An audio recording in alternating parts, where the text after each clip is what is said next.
Naiz irratian, bigarren kafea.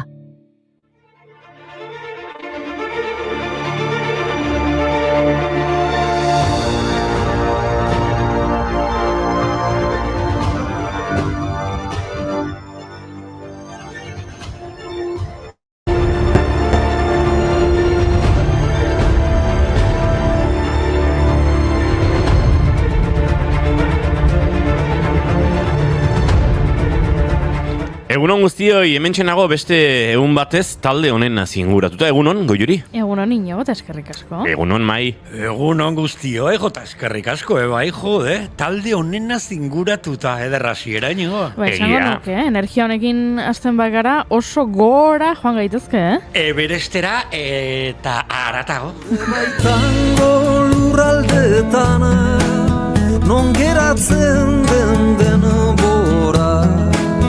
Non ez dagoen arnazbideri, non ez goazen inora, non oiukatzen urbiltzen garen, erraldoiaren ondora. Igo nazazu nire mendira, zure gailurretik gora. Mila bederatziun eta berrogeita amairuko gaurko eguna zen eta Edmund Hillary eta Tenzin Norgay Sherpa Everestera igotzen lehenak izan ziren.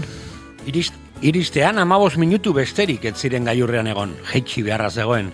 Honela azaldu zuen Hillaryk berak. Oxigenoa erabili genuenez, burua ondo neukan. Ariketa aritmetikoak egiten aritu nintzen une oro. Oxigeno botila kontatzen, denbora kontrolatzen, baina gailurra hartu genuenean oxigeno gutxi geratzen zen jada, eta ez nuen salto kasteko inungo gogorik. Pozik nengoen hori bai, barruko poza, baina jetxi beharra zegoen eta burua hotz mantendu.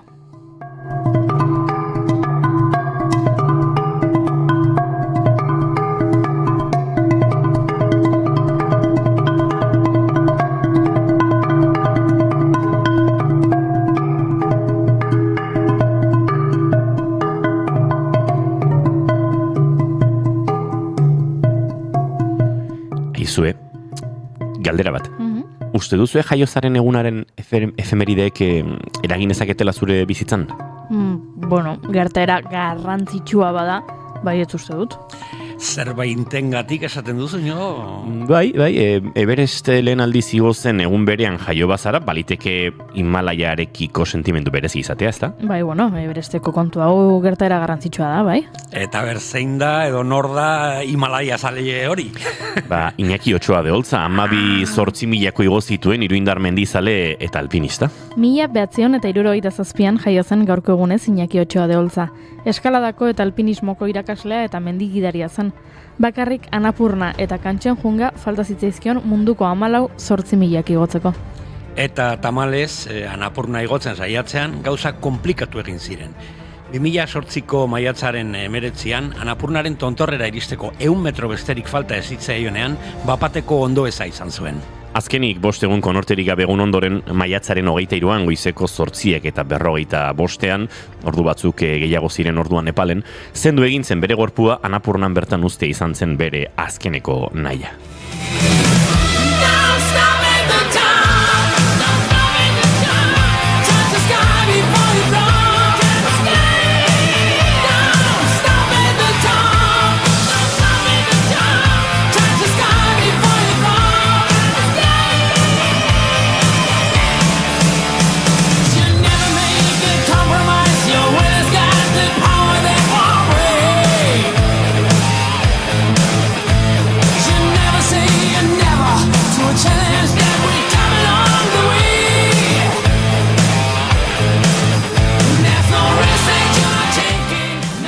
Stop at the top, Scorpions. A ver, nola, Mai, nola. Don't stop at the top, don't stop at the top, Scorpions, ederra. Hei, eta lotura biztan, Baltzerekien rock talde ezagun bat jatorriz The Scorpions deitzen zela? The Scorpions, ezagunak dira. Oso ezagunak hasieran The Scorpions, gero The Spectres. Eta azkenean, statu quo asmatu dut mai. Txak, bete-betean goiuri, status quo mitikoa! Bale, eta lotura da 59an taldearen sortzailea jaio zela, Francis Rossi. Epa, Francis Rossi musikari eta konpositore britainiarra da. Mundu osoan ezaguna status quo rock taldearen sortzaile, abeslari eta gitarrista nagusia izategatik. 1972an sortu zenetik geratu den taldeko kide bakarra izanik. Hori dela eta bere taldekidek The Gomor ez izena jarri diote, eko ere espanago. The Gomor? Bai, The Gomor, bi errekin, The Old Man of Rock and Roll.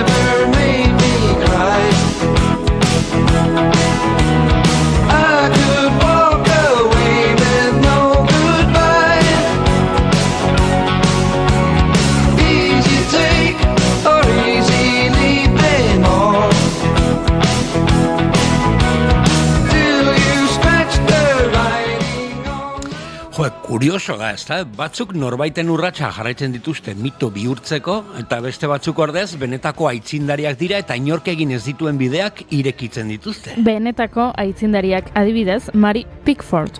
1979an hiltzen gaurko egunez, Mary Pickford Gladys Louise Smith jatorrizko izen deiturekin Kanadan jaiotako aktorea izan zen, Oscar sariaren irabazlea eta United Artists Studioaren fundatzailea. Aurreko Hollywoodeko aitzindaritako bat zen. Eta bere biziko garrantzia izan zuen hurrengo film aktorengan. Mutu zinemako izar eta ekoizle handiena izan da, bere kontratuak Hollywoodeko industriari forma eman zion. 52 filmetan parte hartu ostean, 1983an aktore izateri utzi zion, baina ez zen zinemagintzatik erretiratu. Besteen filmak ekoizten jarraitu baitzuen. Hollywoodeko emakumezko izarrik handiena bilakatu zen. Bere filmak ekoizteko eta banak eta ikuskatzeko eskubidea ere lortu zuen.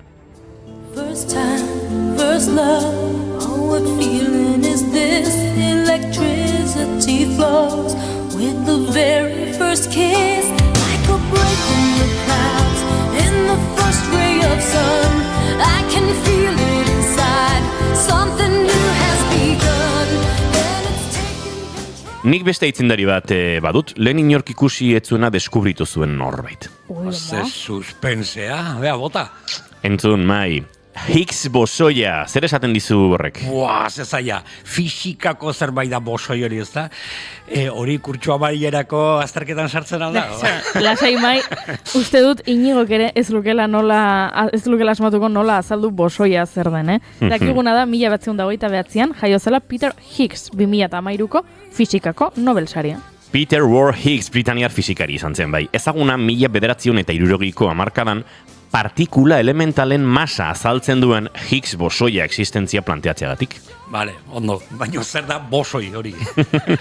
Higgs mekanismo deritzonak partikula berri baten existentzia iragartzen du. Higgs bosoia, alegia. Fisika modernoko partikula gutiziatuena bezala deskribatu ohi da hau.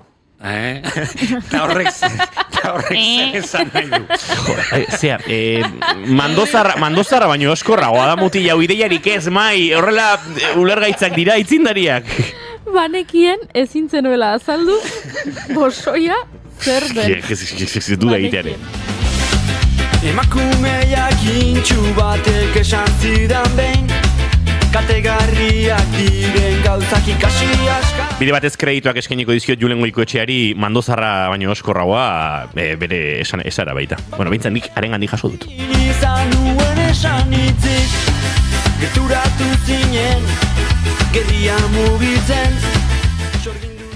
Ta ze kuriosoa, Batzuek beste urratsei jarraituz aurkitzen dute inspirazioa, beste batzuek nahiago dute bakarrik joan eta bide berriak bilatu. Gauza bat argi dago, inspirazioa gutxien espero duzunen agertzen da. Txas! Txas! Kristina Rosenbinaren abesti bat bezala. Txas! Pero lo que tú tú lo sabías, es que los sueños no se pueden dominar. Cuando crees que me ves, cruzo la pared, hago chas y aparezco a tu lado. Quieres ir tras de mí, pobrecito de ti. Gaur Cristina Rosenbinge kantautore Madrildarren urtebetetze eguna da. Zorionak, Cristina! Eta bestiak dioen bezala, badira batean zure ondoan agertzen diren gauzak, ez? Txas! Adibidez, inspirazioa, txas! Eta adibidez, gure gonbidatuak, txas! Txas! Gaur Kontxita Baita eta Marimi Ugalde izango dira gurekin, benetako aitzindariak gure amonak. Xabi Salaberriaren bisitari izango dugu gazte irakurleen topaketa orkesteko. Amaia Egidazu kontalari eta idazlearekin jarraituko dugu sormenaren bidaia. Eta ez da faltako arkakutxoaren bisita, ze gordeko digu gaurko.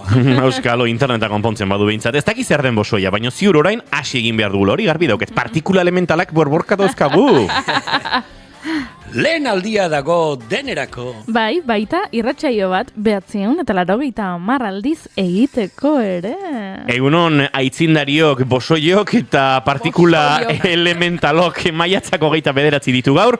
Eta osteguna da, ongi etorri guztioi, bigarren kafera naiz irratian zarete.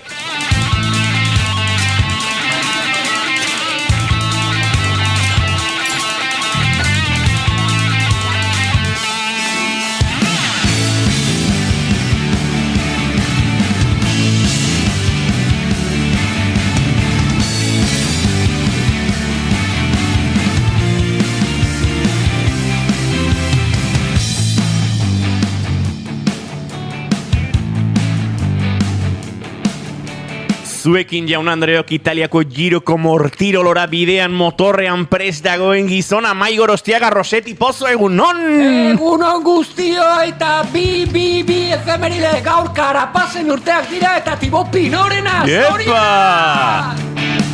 Frantziako ziklismoaren nolabait ziklista maitatu dena eta kartxiko lokomotora haze parea gaur etapa balizkoa jokatzeko, ze Karapaz jokoan izango da, indartxu dago. Goiuri ezei zarandi, egunon. Egunon. Zer dio de mi bolerinek? Hementxe dagoela lasai asko zuekin, 2 ordu emateko prest. Ados.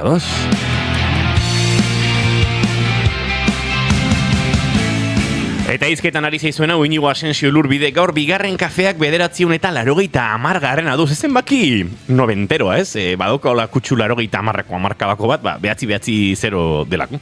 Besterik gabe. Goizak 10 eta 18 minutu gaur maiatzako 29 ditu gu 3. Urrengo 2 orduetan zuekin bat egiteko asmotan ongi etorri. Naiz irratian zarete bigarren kafean.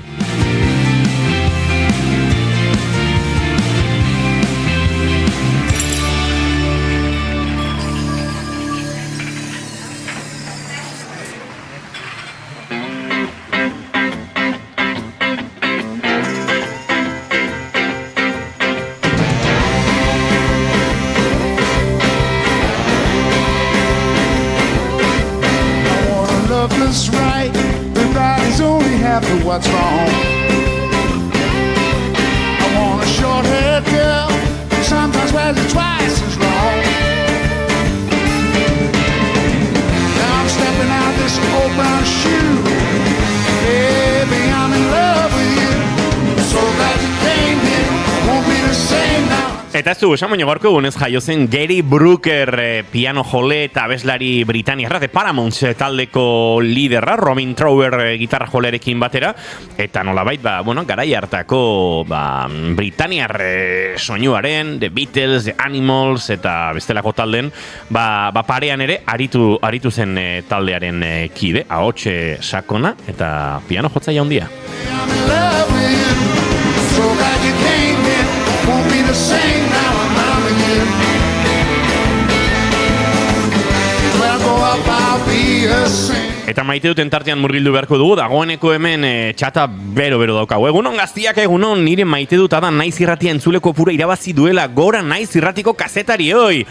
Eskerrik asko gorka, bai, Gora eta zen martxan, Ez da gorakada txikia gainera azken inkestek eman digutena, beraz, eskerrik asko, bai, goruntz guaz, zuei esker entzuleok, eta egia esan plazerra ematen du, gero eta kafe edale gehiago, gero eta naiz irratiko entzule gehiago, zaretela jakite horrek, zer esango dizuegu, ba.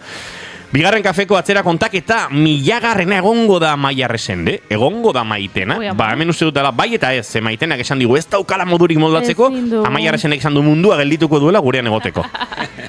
A ber, ni akaso berandugo, baina leginak egingo ditut gorka zula saitze egingo dugu, moldatuko du nolabait zu bertan 6etan egoteko. Igual lanean jarriko zaitu gainera. Bai?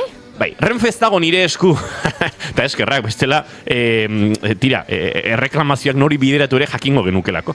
Baina ez, arkakuixo, gaur danok ondo gainea guapok zaudete, inigo alkandora hori, Goiuriren txaketa, Tamairen kamiseta, Porfira. Zera Porfira? Porfira? Porfi, please. Ez da egitzelan Porfira. I'm making sure that I'm not ready. Bai, gorka, zula saien moldatuko garela. Zu kaneon behar duzu, txigidaren sorkuntzak, baino garrantzitsuago izango zarata.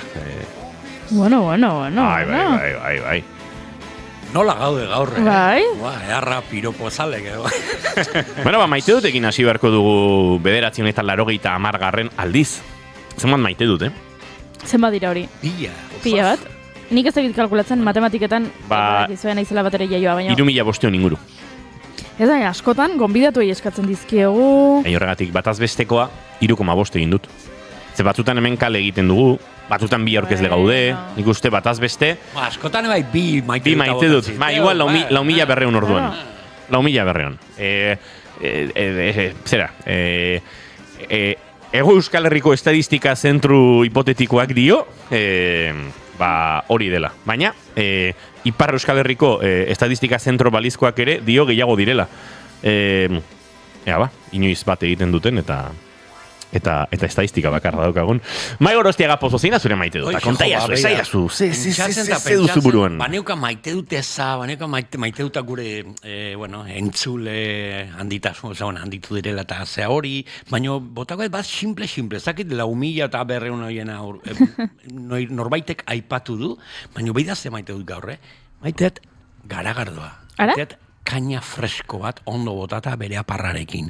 Atzo izan nuen egun komplikata, tope, gainezka, eta txaldeko zazpikaldea hola, erabaki nuen zerbeza bat hartzen, fresko, ni bakarrik, ez dute zer gehiago behar. Eta askotan nola gauza simple hauek, gauza txiki hauek, ez dakit, nola eraldatzen digu gorputza, bizitza, animoa, eta dena ez, eta gaur nago pletoriko. Beraz, maite dut zerbezatxo bat, honek ez du esan nahi alkoholen apologia egiten izela, ez baino kainatxo bat noizbeinka auto-omenaldi bezala, eskertzen da, maite dut garagardoa. Ships you carry, jumpers, coke, sweet Mary Jane. Sugar man met a false friend on a lonely, dusty road. Lost my heart. Zein da zure maite dutago, Juri? Begira, ere maite duta da, zuk zure buruari baimena ematen diozunean nahi duena egiteko. Eta lotura dauka baita ere, bakoitzak bere buruarekiko duen irudiarekin. Eta kontatuko dizuet, zertaz ari naizen. Nik, orain nola, jantzita daukadan gabardina, ez duzue ikusten, baina streaming bitartez, soineko berri bat daukat. Eta gaur ari naiz, soineko hau estrenatzen. Eta oso polita da, kolore asko dauzka, eta egia da, badela pixkat hippie estilokoa, horrelako zerbait.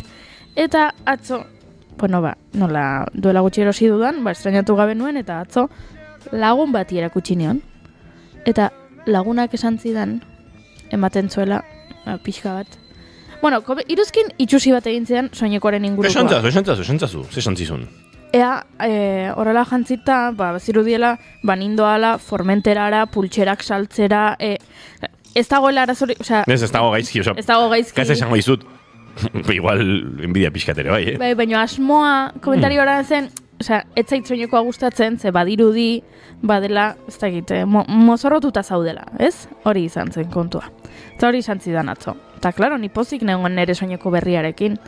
Goza bat esan ez eta agian duela urte batzuk, eta ez hainbeste urte, hori esango balidate, nik esango nuke, egian, soineko ez da niri iruditzen zaidan bezain polita, eta agian egia da mozorro bat irudiela, eta agian egia da pixkat ridikulo egiten joango naizela, eta ez nuke jantziko.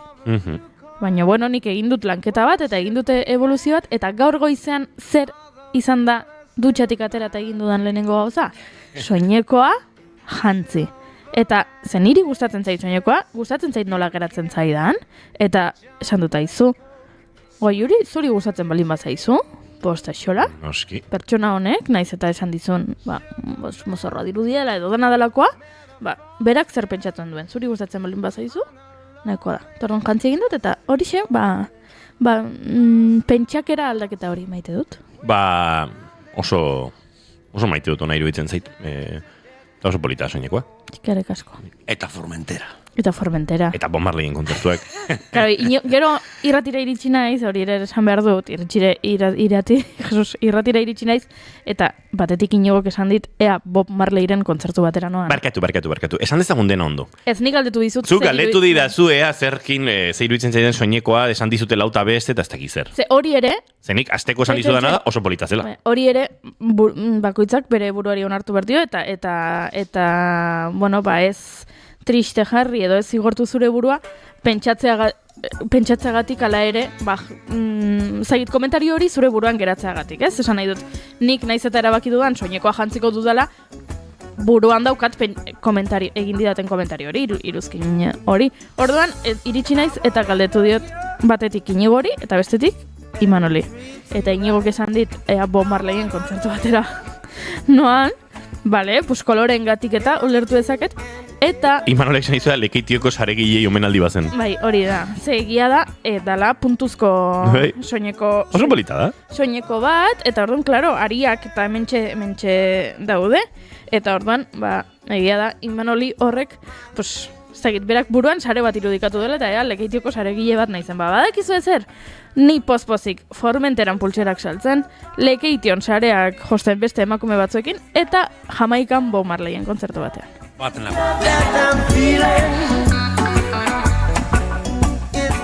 nire maite duta, ez dakit entzule jau kontatu genien, baina horreko ostegunean parranda ondo botate ibili nintzen. Parranda polita, espero ez zen horietakoa. Nean nahiarekin afaltzeko geratu, eta gauza batek bestera eraman zuen, eta antxe, gaztek iruan gainera, parranda universitarioan.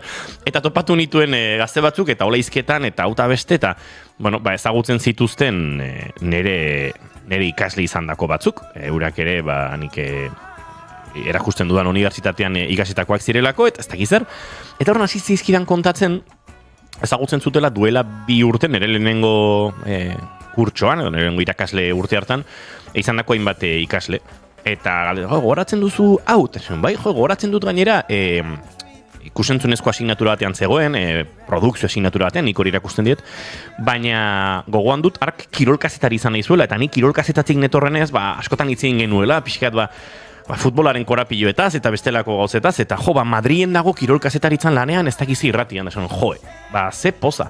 Eta horian ere maite duta, ez dakit, jendeak horrelako gauza konkretuak nahi dituenean eta topatzen dituenean, nik egia esan, ez nion bereziki lagunduena sentitzen oso bere, ez dakit, mentore edo, besterik gabe, itzin genuen ontaz, esperientziaren bat kontatu nion, eta, nire bizipenak eta bestela, baina, poza eman zidan jakitea, nire ikasetako batek naiz eta gaur egun ez den, ez dakize filmeren ekoizpenean lanean ari, baden egiten ari den nahi duena, eta hori, ederra iruditzen zait, eta horian ere maite duta.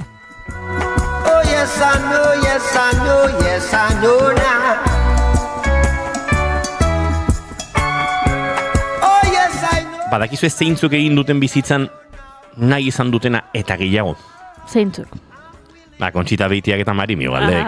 Kontxita Marimi egunon! Kaixo egunon. Baina nahi deguna ez aldu nahi gizu. Bai, baina... Bai. Gizateriaren bataz bestekoak egin duena, baina askoz ere gehiago egin duzu ezuek. Nahiko zaila izan da, gauza asko egitea. Eta gauza asko esatea.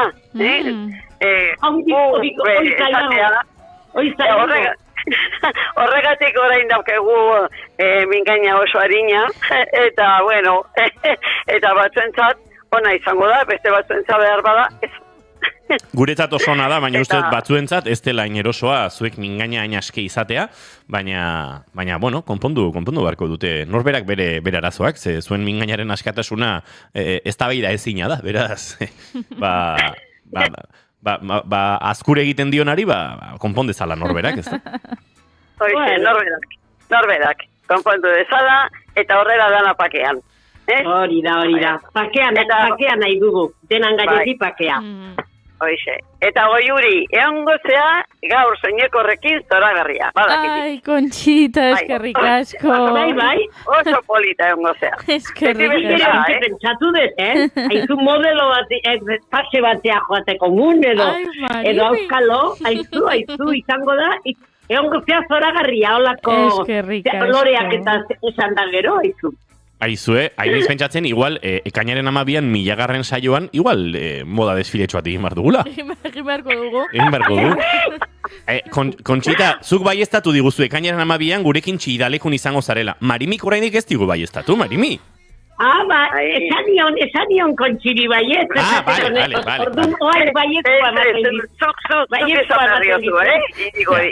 Entzuleok, hori ere baiesta dezakegu, Conchita eta Marimi gurean izango direla. Eta noski, behinan daudela, bueno, mikrofonotxoa sartuko diegu, hola, bixi, ze bestela badakizue, izketarako gogoa izaten dutela, baina eurak ere gure saioaren parte izango dira ekainaren 12an, beraz, gezurretan ari gara, esan dugu gaur azken parte hartzea dela, baina gero dago ekstrakoa.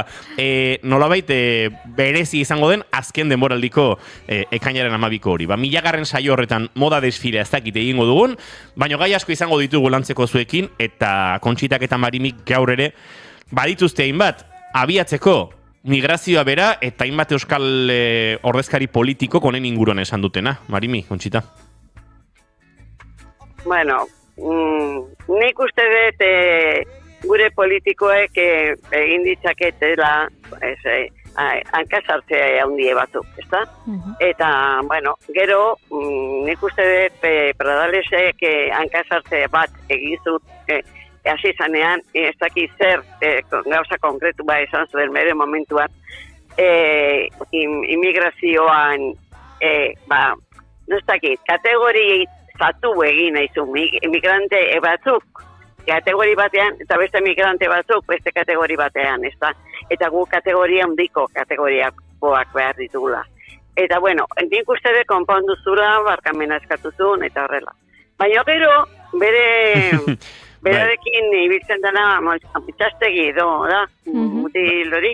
Bai, Joseba Diez Antxustegi, Eusko Alderdi Jeltzaleko Gasteizko Legebiltzarreko bozera maila. Horixe.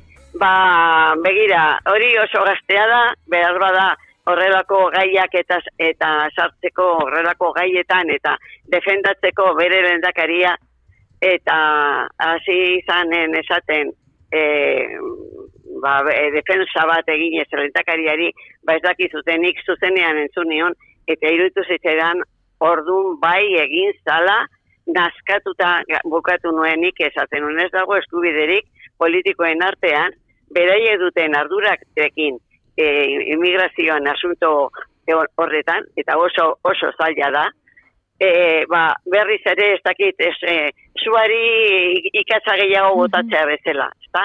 Eta bueno, eta oso esarren egoen, noin badirudi, paketxu dagoela asuntoa, eta barkamenak eskatu dituztela, baina politiko gazteen ere esango nieke, kontu zibiltzeko zer esaten ari diran. Sufrimentu handia dagola tarte horretan, eta esaten dituzten gauzak oraindik eta areago joaten dela sufrimentu hori. Eta, bueno, bera EAJ-koa da, eta bai asko jakingo du, baino persona izaten ere jakin behar da. Eta gaztea danez, exigitu egin behar diogu gaina.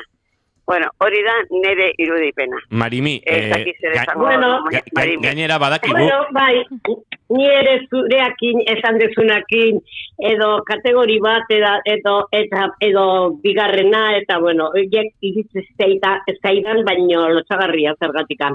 haizu, hemen deno gea personak, eta deno behar dugu errespetua, eta deno berdinak izan behar dugu. Eta ikusia dago, gero bata besteai defenditzeko aukerra gutxi zituztela gauzak. Eta bueno, zuk esaten dezun bezala, orain berriz hasi dira barkazio eskatzen eta bar, eta ea aberroain konpontzen dugun, eta hasten geran fundamentuakin jende hori ekarriatzen da dena ari dira falta dalako, beste batzu berriz ikusi zen duen atzo bertan ere, telebistan emantzuna, bildurgarria eta dena, nola datozten, eta nik ez dakit, ikusi behar ditugun guztik ikusita gendela uste gendu, baina haindik haundigoak ikusi behar da gaude, ez dakit, zergatik Bai, ez, galdetu nahi nizun Marimi eta Kontxita, alderdien arteko gatazkatxo honetan Marisol Garmendia, Euskadiko Espainiako gobernuaren delegatuak, ordezkariak, gogor jozuela Eusko Alderdia jeltzalearen hitzen aurrean, eta nolabait PP eta Voxen kaberna hori edo eta gertuago zutela, ez dakit, gobernu sozioen arteko liskarra hauek ere aipatu izan dirazken egunetan, nolabait PNV edo Eusko Alderdi jeltzaleak sentitzen zuelako hau Moncloatik iritsitako mezua zela, eta berriz ere kokatu gaitu zalantza berdinaren aurrean, ona doa galdera, jaurlaritzan PNV eta PSren arteko gobernu eraketa hori ez ote den pixkat antinaturala? Antinaturala da, baino zeinekin elkartuko die, ez baldin dira elkartzen edabat aldamenean dauzkenakin, eta gutxi gora bera, hizkuntza bera erabiltzen degunokin, eta pensamentuetan nazio bat gehala, eta estatu bat izan nahi degula, etorkizun motzean, beste elkartze batzuk ere egin ditzakete. Ez dute nahi, eta, eta EJak jakingo du zergatik, eta zergatik ez dan gauzak aldatzen eta aurreratzen, eta gu denok elkartzen. Elkartasun horrek emango liguke gure eskatasuna. Gu denok euskaldun guztiak eta euskal herritar guztiak batera etorriko bakine. Baino, bakizu, boterea nudik etortzen da. Boterea Madridik etortzen da, eta basta ere, Madrikoekin ere ondo ibili behar da. Eta, nik ikusten dut pixka bat, fasukeri pixka bat, Ez dut esango gehiagizkoa, nik uste dut nahiko arri dagoela, baino oraindik pensatzen dut urtea pasatu beharko ditugula, ez asko, baino batzuk gai, hori lortzeko. Eta hor, bidea errepublika da, eta kitxo. Bai,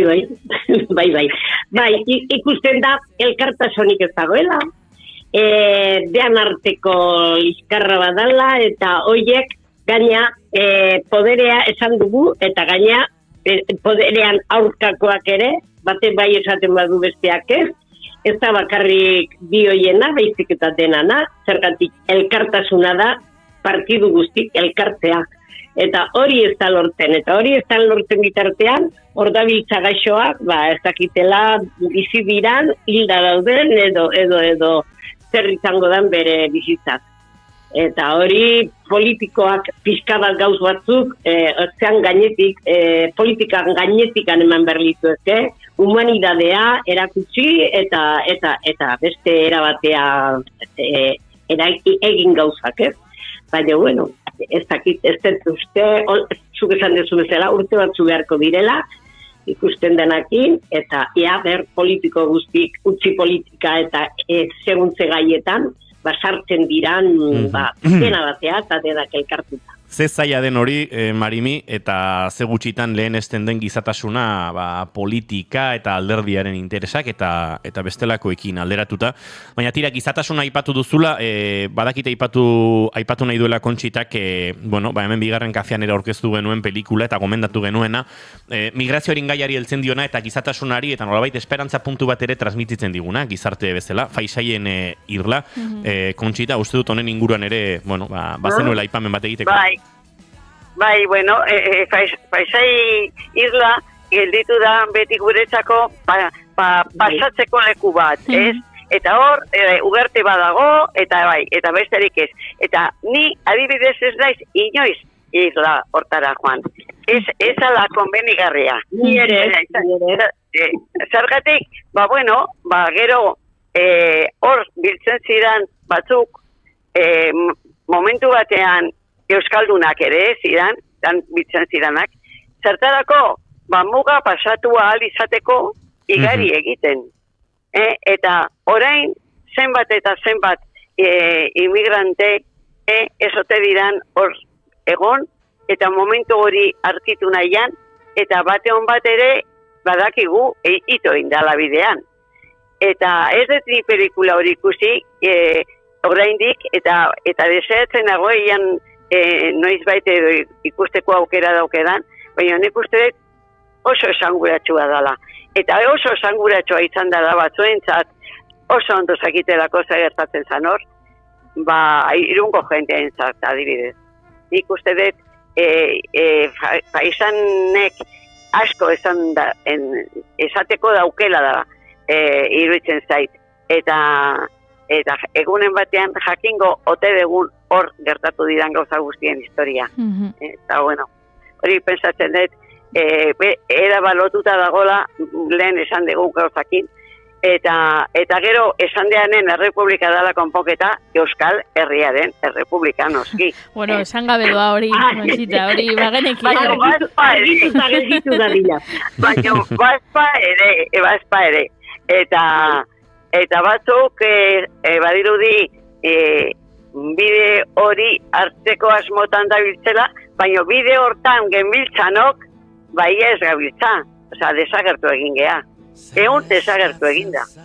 Eta hori ikararrizko pena eman digu.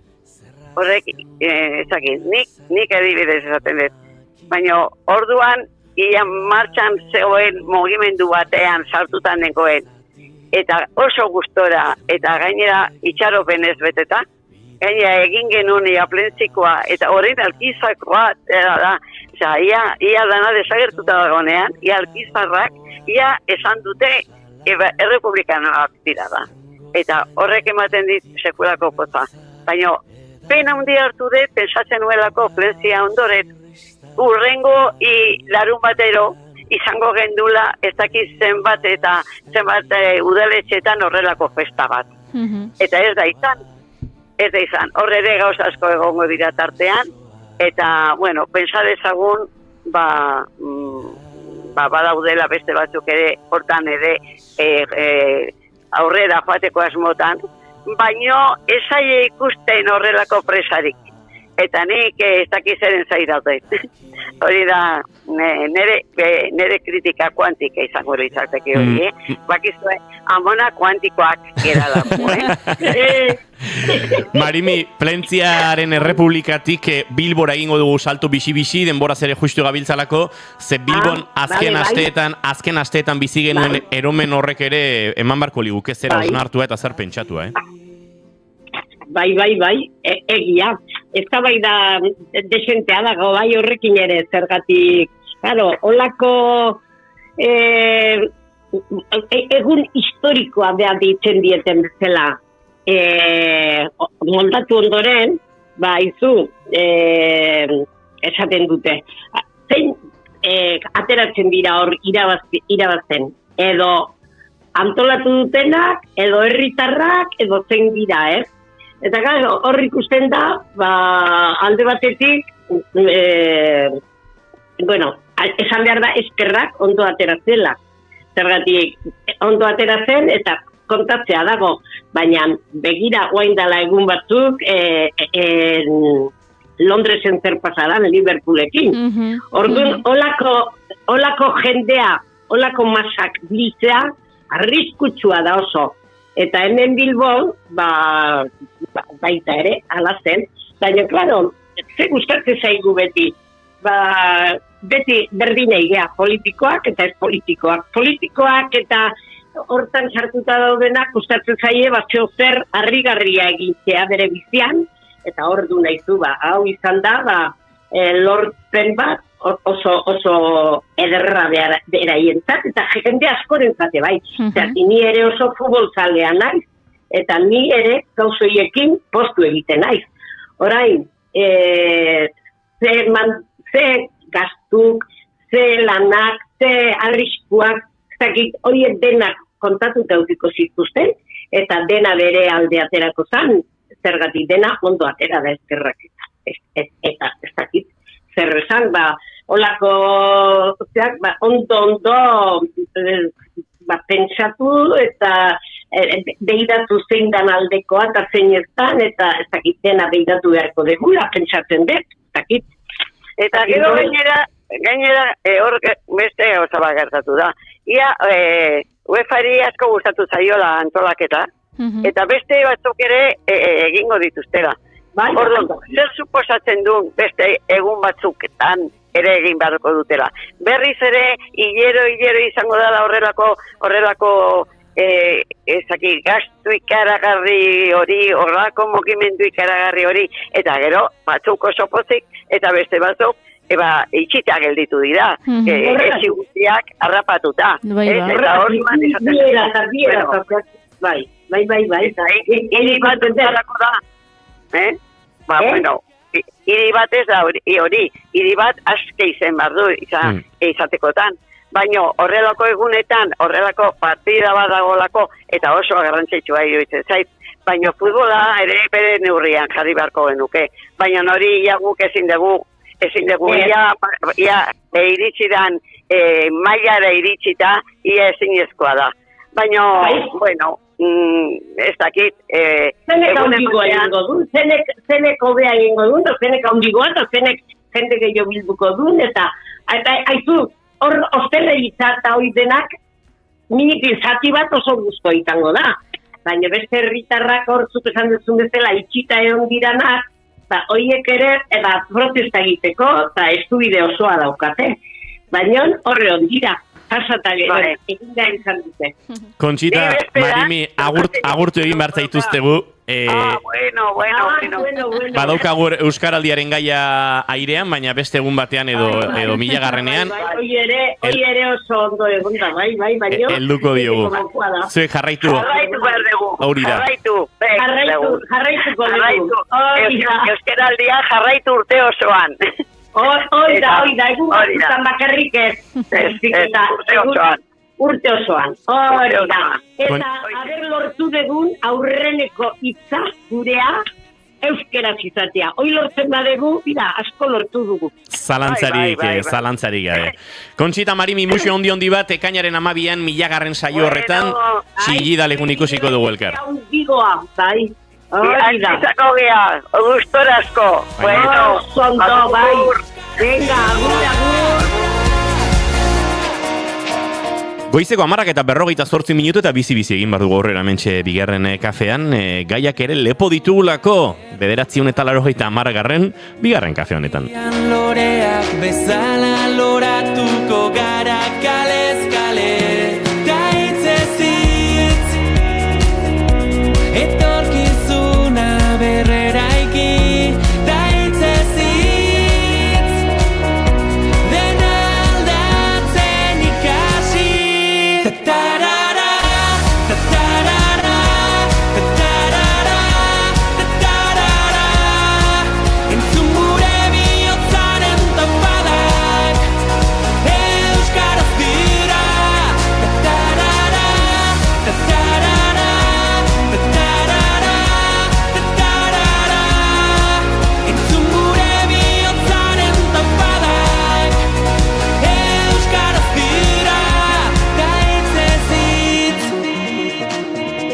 Euskaraldiari ekin da hitzez hitz.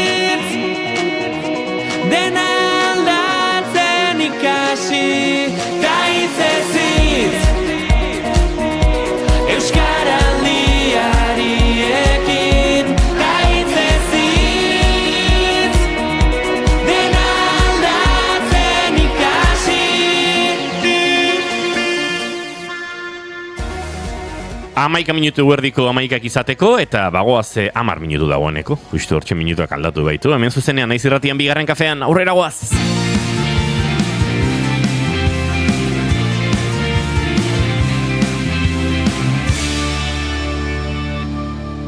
Bigarrenak ez direlako beti okerragoak. Bigarren kafea.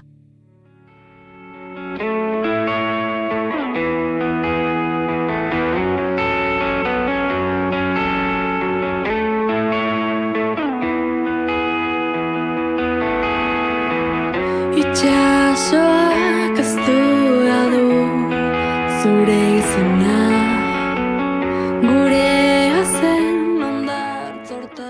Goizean esnatu denean, Laurek kuleroak odolez ikinduta ikusi ditu. Hilekoa etorri zaio lehenengo aldiz, baina Laurek ez du hilekorik izan nahi. Eta ez du nahi inor jakiterik hilekoa etorri zaiola. Bere sekretua da. Bere buruari galderak egiten hasi da Laure. Lagunek baote dute hilekorik? Zeote daki bere lagun xabatek hilekoari buruz? Aitari kontatu nahi aldio? Eta nolako izan zen amonaren lehenengo hilekoa? Putzua, Goiatz Labandibar.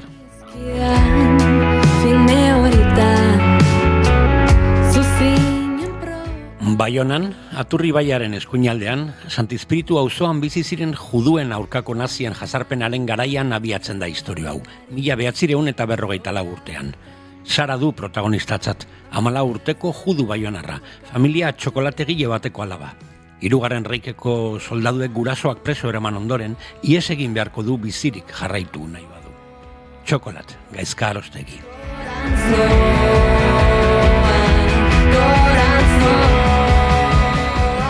Nur Damaskora, Siriako hiriburura doa oraingo honetan bere gurasoekin, Nurren aitaan jaioa da, eta urte luzeak eman ditu ara itzuli gabe, hiri zaharreko kaleetan ara eta ona ibiliz zokoan sartuko dira, azoka tradizional handien. Eta hango zoki, urrin, xaboi eta janari gozagarrien artean, alfombra denda misteriotsu, magiko bat aurkituko du. Nur eta alfombra egalaria, Toti Martínez de Lezea.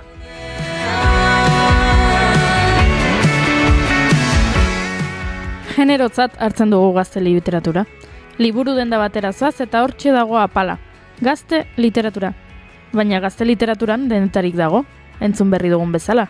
Historia, abentura, amodioa, nera bezaroa. Gazteek, gaztetxoek, denetarik irakurtzen dutelako. Badago liburu bat gaztetxo bakoitzarentzat. Baina ba aldago gaztetxorik liburu bakoitzarentzat.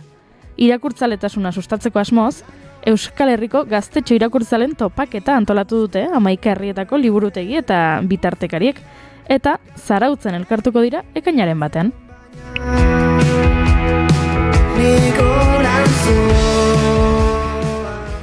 Eta oso ekimen politxero ditu zaigunez, telefonaren beste aldean dugu Xabier Salaberria. Galdera asko ditugulako berarentzat egunon, Xabier? Kaixo, egunon. Zer moduz? Ondo. Ondo, dena prest. Bai, guantxe hemen ikasliekin jolas orduan eta elkarrizketa iteko aprobetxatu. Esan dugu ez, ekainaren batean Zarautzen elkartuko direla, baina topaketa girotzeko aurretik gutun trukea egin omen dute lehen hezkuntzako 4., 5. eta 6. mailako 130 gazte inguruk. Zer moduz joan da ekimen hau? Oso ondo, egia esan, lehenengo aldia izan da, topaketa haitea guazen lehenengo aldiare izango da, eta pentsatu genuen, topaketa aurretik girotzen juteko, eta pixkat, egun hortarakoreko gua pizteko, politia litzakela beste zerbait itia, eta hola bururatu zitzaigun gutunena, eta binaka jarri genitun, 130 gaztetxo, bakoitza beste herri bateko irakurle batekin lotuta, eta bala esibilidea, batzutan hobetosio batera da, beste batzutan kosta da, bina, orokorrian oso pozik, 3 eta 4 gutun idatzi dizkiote elkarri batzuk, eta emozioz, eta bizitu izan dute oso ongi. Eta gutunak postaz bidali dituzte, edo emaila erabili duzue?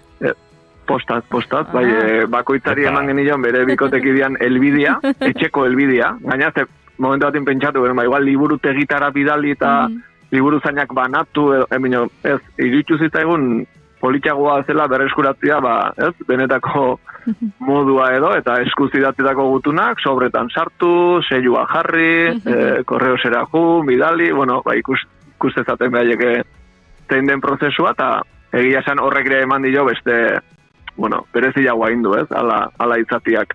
Askorentzat lehenengo aldia izango zelako. Gutun bat bidaltzen zutela, eta zigillo jarri. Bai. Eta, bueno, erakutsi edo inberrizan genien pixkata ziren azaldu, eta gero gutun bat nola idatzi, nahiz eta gero libre izan denez, irizpide batzu, borlako sarrera bat, zuen buruak aurkeztu, saiatu geha literaturakin lotuta eotiarez, azken finin 130 partekatzen zuten hau zen, irakurre talde batian ibiltzia, orduan, bueno, literaturare presente egonda gutunetan, eta politia izan da. Jo, eze politia orduan, bueno, horra adibide bezala, ez? Bat, irudikatzagatik eben badago zarautzeko mutiko bat, gutun bidez, aritu dena jurretako beste batekin hizketan, azkenen irakurri duen azken liburuaz, ezta? Bai, holako, adibidez hoi esan genien, ipatzen jun, irakurtzen dituzutenak, eta gomendiluakin elkarri, eta bai. Eta orain, gaztetxe horiek igandean topo egingo dute. Beraien gutun lagunak, elkartu egingo dira. Bai, baten bat egongo da, igual desilusio txiki batean emango duna, hoitxe ez, 130 ezin izango dutelako igandian egon, bine, bueno, gehientsuenak bai, eta zure gutunkidia ezpadare, beste herrietako gaztetxuak ezagutzeko aukera izango dute denek, eta antolatu ditugun tailerrekin eta nik uste dut guztua dengo diala. Uste dut, zarautzeko liburutegiaren webgunean edo, uste dut, baino, ian oker nabil, horrelako webgune batean ikusi dudala konparaketa egiten zela ez, kirol topaketak egiten direla.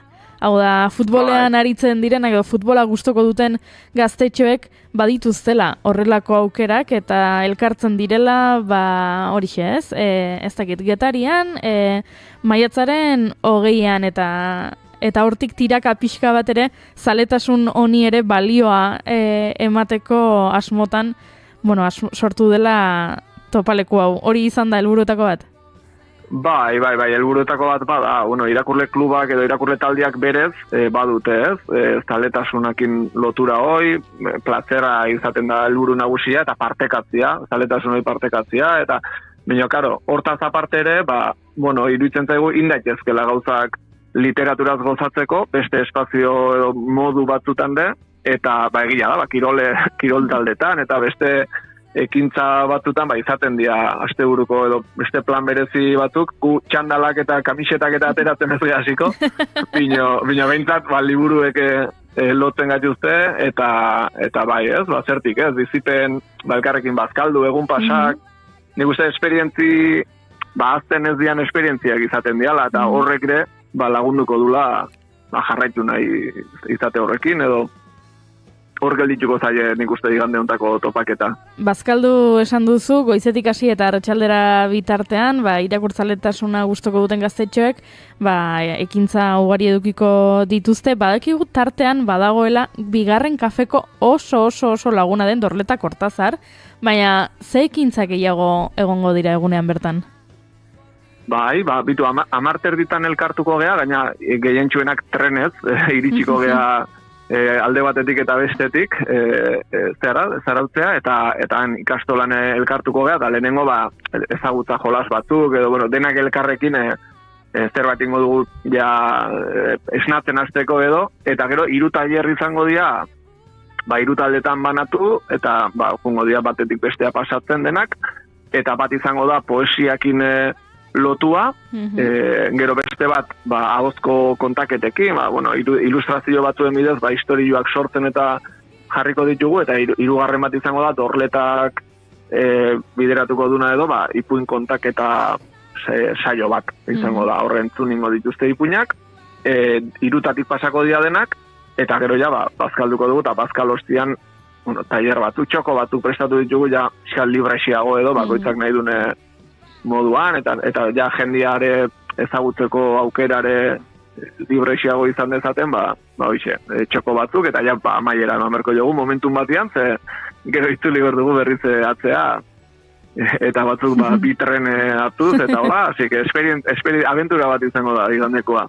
Bueno, hori polita da ez, horrela irakurtzaletasuna lotuko dute, zuk esan duzun hitz horrekin, aventurarekin, eta isiarekin eta ondo pasatzarekin, eta agian beste azterketekin edo kontrolekin edo eskolarekin, ez? Ze agian hor badago irakurtzaletasuna sustatzeko gakoak hortik joan behar du. Bai, aigea esaten dut ni irakaslea nazelako, eta alde batetik pixat konpondu nahian edo bestetik okertzen duguna edo ez, ze hor gabiltza, intentzio honenakin, minio irakurketa askotan lotzen da, ondorengo ulermen ariketa edo ez, askotan etxian iteko eskatuz, ematen du etxeko lan badre badela, eta beti da olako lan usaia dune ekintza bat, ez denentzat, noski, bino, askontzat bai, eta urtez urte hola lanian aritu ondoren, ez da herritzekoa, ez, lotzia irakurketa beste gauza batzuekin, eta ez hainbeste zaletasunakin. Orduan, irakurreta aldetan gabiltza justo, kontrako norabidean, zaletasuna egin darreiten, olako ekintzak, topaketak, edo zein dezakegun, ez, gaztiek eta gozatzeko, bere kabuzere irakurtzen jartzeko, orduan hor gabiltza ezagit kontra esan batian edo nahi gabe, eta igual pentsatu berke dunek gehiago irakaskuntzan de, ez, irakurketa nola landu, benetan plazera izan dadin, ez, eta beste modu batea bizi dezaten irakurketa, eta ez olako ekintza puntual eta makarrik. Xabi, gutunetan hitz egin dute gaztetxoek, irakurri duten azken liburuaz, zuetzara libratuko, guk ere jakin ohi dugu, Xabi Sabalaberriak zein liburu irakurri berri duen?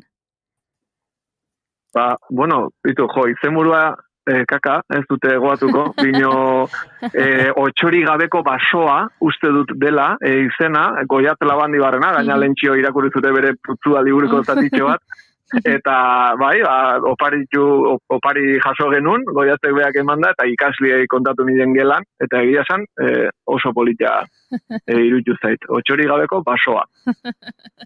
Aizu, igandea bertan da, iristear da gaztetxo irakurtzaleen lehenengo topaketa. Espero dugu ondo joan daila, baina Xabi, agurtu aurretik hemen lotura bat egin behar dugu, ze bigarren kafean aritzen gara Josi, eta prest daukagu gure urrengo gonbidatua, eta urrengo gonbidatua da Amaia Egidazu. Uste dut elkarra ezagutzen duzuela. Egunon, Amaia. Bai. Egunon danori. Haupa, Amaia. Haupa, laster ikusten gara. Bai. Aizue, Amaiarekin ere aritu behar dugu, Xabi uste dut agurtzeko orduare badugula, esan digu, eskolako jolas tarte horretan dagoela, eta egin gizonak ere pilatuko zaizkiola. Beraz, Xabi, mila esker, ondo joan dadila, eta hori, eskerrik asko guretzat hartutako minuto bengatik. Mila esker zuei, eta gozatu bain Amaiakin. Eta Amaia Egidazu hemen prest daukagula, tartetxo bat eskatuko diogu, Bilboko estudiotara goazelako azken ordukoaren bila, Itxasoleon lankidea bertan dugu, eta Itxaso egunon? Kaixo egunon, gaur goizean jaso dugun, edo aipatu beharreko albisteen artean, 25 urteko mutil bat atxilotu dutela Bilbon sexu erasoa egin duelakoan. Sexu erasoa Errekalde inguruko polikiroldegian jazo da, eta bertan zauritutako emakumea topatu dute larrialdi zerbitzuek. Ostera, ertzaintzako agenteek kanpindenda bat topatu eta bertan zegoen mutila atxilotu dute. Eta urrunxago, nazioartean, esango dugu Estatu Batuetako auzitegi federal batek Donald Trump presidentearen mugazerga gehienak bertan bera uztea agindu duela. Apirilaren hasieran neurri hori hartu zuenean legezko aginteak gainditu zuela iritzita. Erabaki horrek Txinaren, Mexikoren eta Kanadaren aurkako zergei eragiten die, fentaniloaren sarrerari eta migratzaileen etorrerari aurre egiteko ustez hartutako erabakiak hain zuzen ere. Eta horrela, Ameriketako Estatu Batuetako nazioarteko merkataritza auzitegiak Txinaren gaineko 130% mugazergak, Mexikotik eta Kanadatik datozen zenbait ondasunen gaineko 125% kargak eta 110% mugazerga orokorrak etetea agindu du. Informazio praktikoari dagokionez, trafikoan esango dugu arindu direla gaur goizean trafikoa ohiko guneetan oztopatzen zuten autopilaketak, 8 batik bat, eta eguraldiari dagokionez, aipamen azkar bat, badakizue gaurkoan bero handia espero dugula, hainbat abisu hori ezarri ditu Euskalmetek eta batez ere barnealdeko puntuetan 30 graduak gainditu ditzakete termometroek, beraz adi ibili beroarekin, besterik ez 12etan berrituko dugu informazioa. Eskerrik asko Itxaso Leon, adi ongo gara 12etan, informazio berria zer kontatzen diguzuen, baina guk orain jarraitu egin behar dugu eta nola agian streaming bidez jarraitzen gaituzen entzuleak honezkero konturatuko ziren aulki jokoa egiten ari gara eta beraz Idoiaren aulki jokoa entzungo dugu.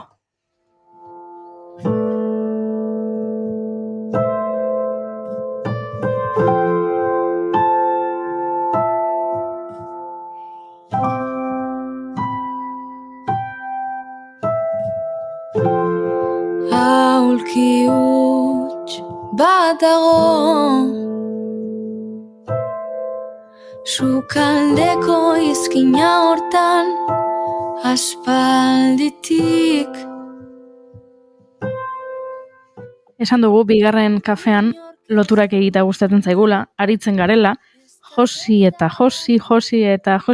gaztetxoen irakurtzaletasunak josi digula gure aurreko gonbidatua, Xabi Salaberria, eta gure hurrengo gonbidatua, Amaia Egidazu Arrube, eta nola Xabiri galdetu diogun, ea zein den irakurri duen azkeneko liburua, agian Amaiari ere hori galdetu beharko diogu, ze badakigu Amaia irakurlea dela, gustatzen zaiola irakurtzea, gustatzen zaizkiola gauza asko, ze ikasketaz biologoa da, baina guk ez dugu gonbidatu biologia hitz egiteko, naiz eta berak nahi balin badu zerbait kontatuko digu, baina ez, guk literaturaz, ipuinetaz, jolasetaz, kontalaritzaz, horrelako gauzetaz hitz egiteko gonbidatu dugu, egunon, Amaia? Egunon. Amaia, zein da irakurri duzun azken liburua? Beitu, ontxe aste honetan amaitzu dut, Nerea Loiolaren Zebrak eta Bideak. Bide batez, besarkada bat, Nerea Loiolari hemendik asko gustatzen zaigu guri, Nerea Loiolak idazten duen oro, eta asko gustatzen zaigu Nerea Loiola bera, ze haze emakume puska, haze jatorra, eta haze idazle ona, besarkada bat berarentzat, beraz, gomendatzen diguzu, ez da, Amaia? Gomendatzen dut zuet, bai. Aurretik epizentroa irakurri naben, aurrentzako idatzitakoak be irakurritea dekodaz, asko guztetan jate bere lana, eta domekan bera be egongo da zarautzen, bera be da bitartekarietako bat, eta bai, gomendagarria guztiz.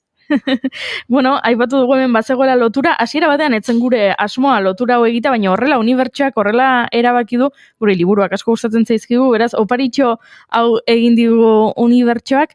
Amaia, sekretua gaztetxoak irakurtzale bihurtzeko zein den topatu duzue? Ez dakit sekreturik badauen, baina niretzako oso importantie da irakurketa txikitatik beraiekin partekatzea. Eta orduan, nik adibidez irakurle taldea bideratzen dodaz bai, 0-3 urteko familiekin, ez da? Esan aldozula, hilabete batzutako ume batek edo urte beteko ume batek zer jakingo dau irakurtzeletasunaz. Baina, bada eskaintzen dotzegu olako momentu batez, liburua, heldua, momentu intimo bat, goxoa, ez? Eta hor ja magia bat sortzen da, esperientzia positibo bat, agian hasieran kantu bidez, erritmoak, errimak, ez da gero hori, badoa bere ibilbidea egiten, istorioak badoiaz apur bat gehiago korapilatzen, eta egia da, heltzen dela momentu bat, zeinetan umeak irakurtzen ikasten dauenean, sarritan bere hortan abandonatu egiten dugu, ez? Da esan, zute badakizu irakurtzen eta zu bakarrik izu, ez?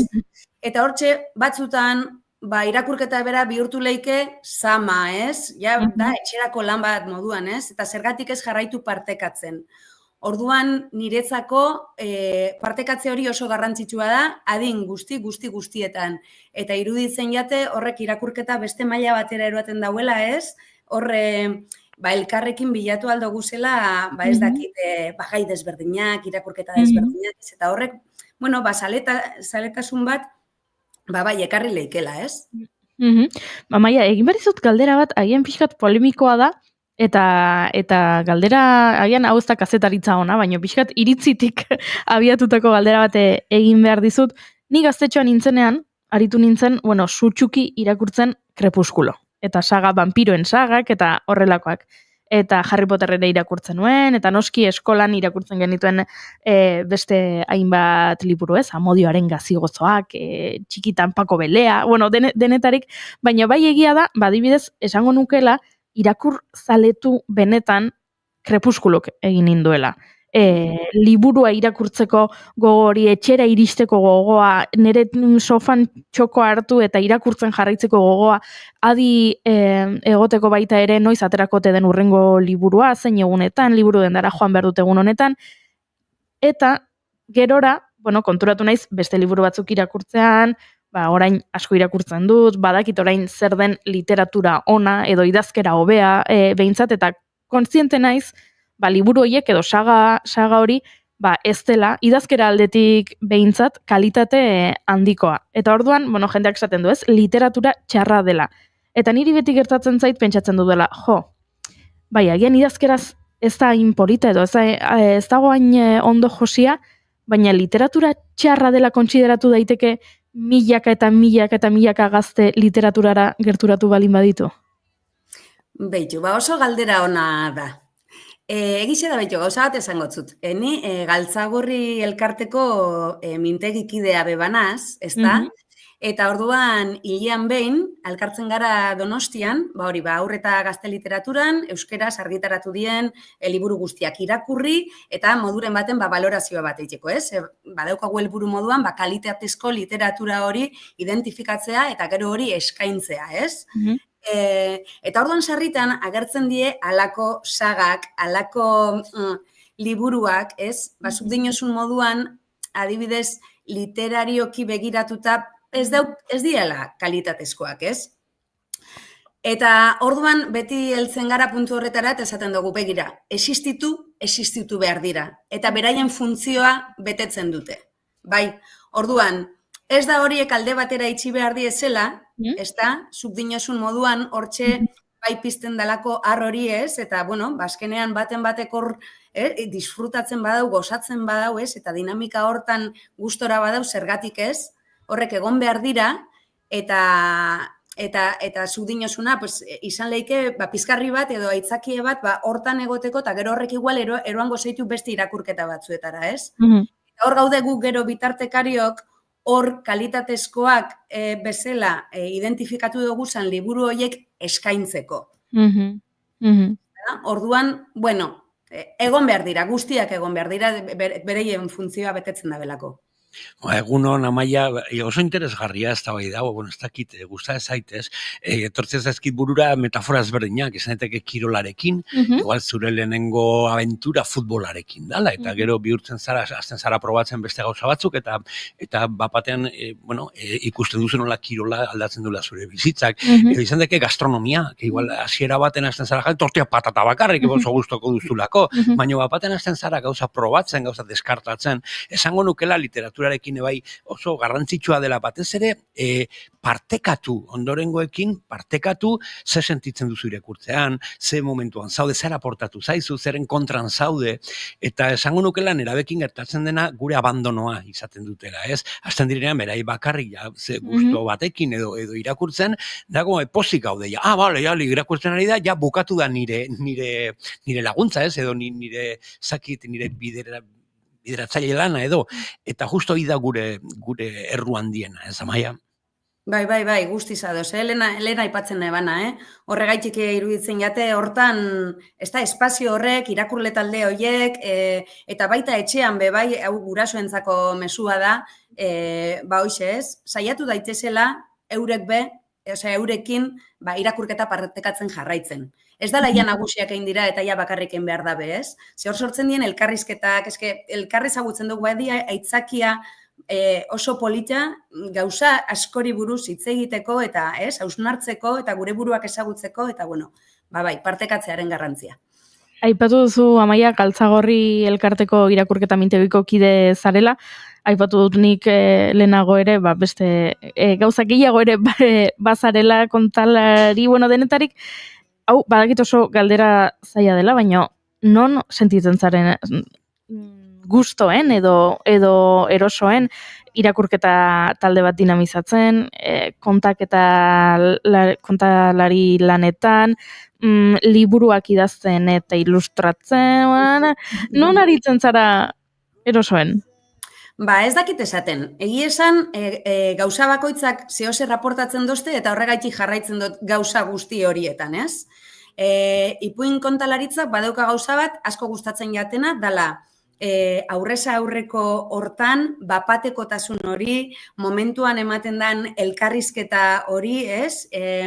Nik umeekin kontatzen dut, batez ere, aurten maik aukera emondozte helduentzako kontatzeko, baina, egia da, ni nire esparrua eta ni eroso sentitzen hazen zer hori dela umeekin elkarrekin zan. Eta, hortxe, ipuin kontaketetan asko gozatzen dut, ze saio bakoitza desberdina da, eta hortxe, ipuin berdina leku batean edo bestean entzule batzuekin edo beste batzuekin ze forma eta ze bide hartzen dauen, guztiz desberdina da. Orduan hori batetik. Bestetik, irakurle taldeetan. Hortxe, bebai egoten gara umeak eta gurasoak. Niretzako familiakideak egotea importantea da. Hau ez da umeekin eitin duten gauza bat bakarrik, helburua bada bebai gero horrek jarraikortasun bat eukitea etxean, ez?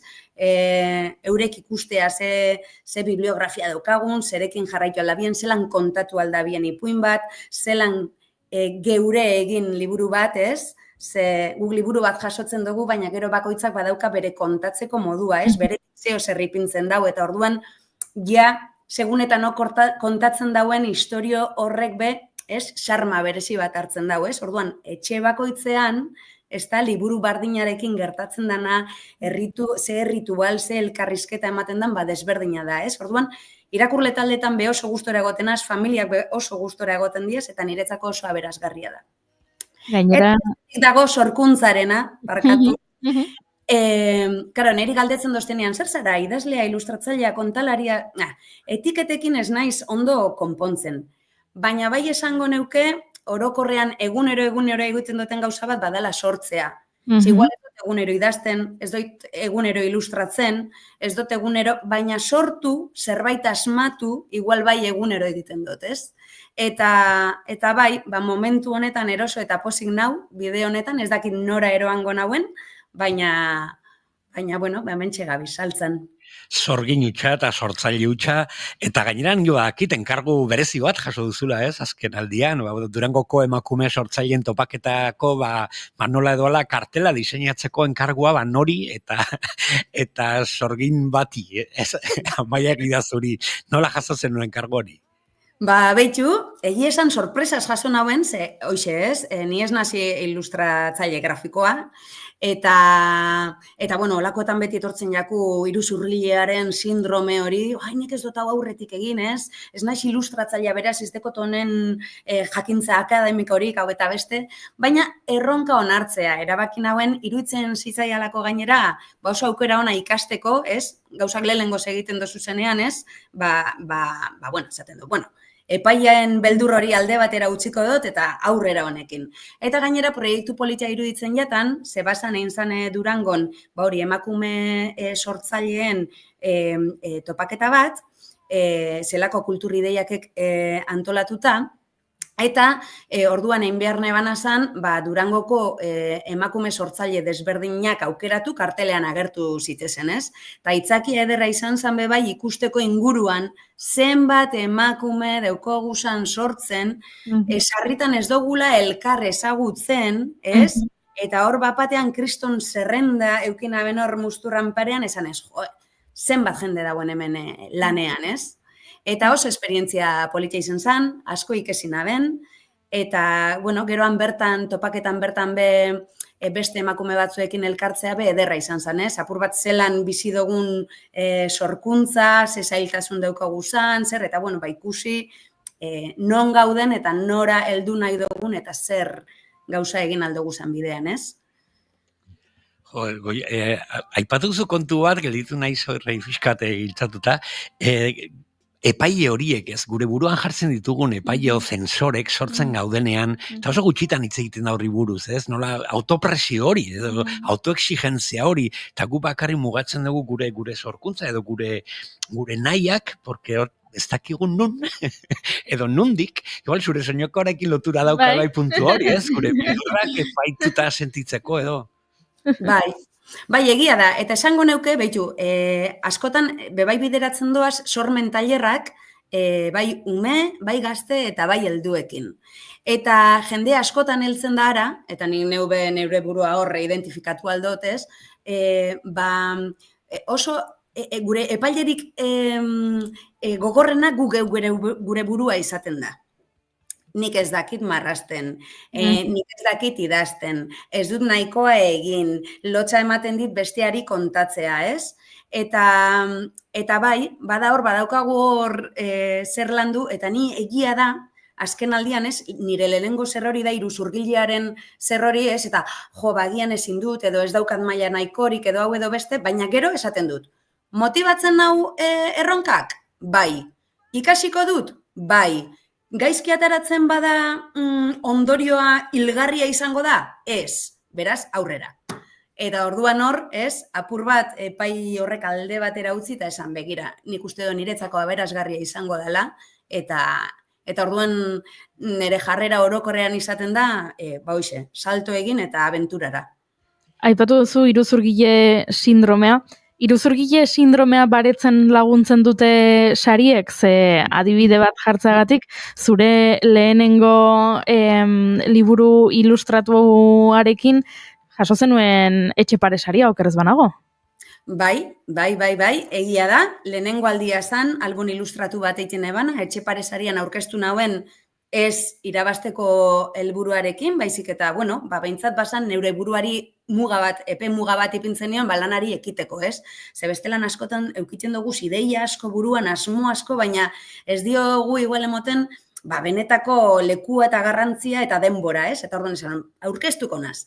Eta bai, egia esan oso pozik jasona ben, sari hori, eta hori bai izan da, bai, pizgarri bat, eta indarra emondozta, ez? Apur bat aurrera itxeko eta beste saltza batzuetan sartzeko, zalantza barik. Baina beste batetik esan beharra daukot, sortzen dotenean, saiatzen nazela larregi hartzailearen iritzia kontutan ez izaten, ez? Sortzen dugunean batzutan pizgarriren bat egoten da, izan leike esperientzia propioren bat, ikusi dozun zerbait, entzun dozun zerbait, eta horrek batean zerbait kontatzeko gogoa pizten dizu. Eta izan leike idatziz, izan leike ilustratut, izan leike ipuin bat edo historio bat asmatuz, ez? Eta hor badau behar bat, esan godot, nik usteot universala dana, badala barruan daukagun hori ateratzeko. Orduan, nik horri bidea emoten dutzet, eta gero ja, entzuleak edo hartzaileak ondo eta feedbacka ona bada, holan jasotzen badau, honek laguntzen dau, zu dinosun moduan gero aurrera jarraitzen. Guk antzerkian improvisaketetan batez ere erabiltzen dugu John Borjausen, John Borjaus guionista eta idazle estatubatuarra, eta badauka liburu bat nola idazteko gidoiak eta historiok eta erabiltzen dugu lege bat behatziaren legea. Behatziaren legeak dio, zuk 10 gauza sortzen baituzu improvisatzen edo bapatekon, behatzi kakautxa izango direla. Ara? Orduan, hasiera baten albiste oso txarra dan. Baina, karo, 100 iten baituzu, 10 ona izango dituzu. 1000 sortzen baituzu, 100 ona egongo dira. Beraz, albiste, landalan, albiste txarrori bihurtzen da, ez dakit, bide bat sortzeko, dala, ekin, eta eginez. Bai, holanda, arrazoia daukozu. Eta honekin esan duzula, ideia asko kakabadiela jo, ez dakit zuei gertatzen jatzuen edo ez, baina ni batzutan oheratzen naz, ez, eta goian, batean, azten jatezolan ideiak etortzen bata bestearen atzetik, eta dinot, zi ideia ona, hau apuntatu behar dut. Eta orduan batzutan deukotor papel bat, boligrafo batekin apuntatzen dut, kriston ideia dan moduan. Hoxen, esnatzen naiz, da dinot, ze kaka idatzin eban. Eta batzutan sortzen dauenean, bai, gertatzen jata, egun batean iruditzen jatela kristona egiten nabilen hori, eta hurrengo batean, enau konbentzitzen ez? Eta horre goten gara burruka hortan, baina zuk dinosuna, ekin eta azkenean helduko gara igual gure gendun leku horretara, ez? Kino marazkilaria, Mafaldan eta aipatzen zuela bai elkarrizketa batean bai ez da, eta nola sortzen duzu hainbeste ideia eta ez dakiz zer, eta telebistako elkarrizketa eta bapaten seinalatzen du papelera, eta beteta dago eta papera lurrean, eta hor dago nire inspirazioa. Hemen dago kontu bat, badela baita ere, hori sentimentu unibertsala dela.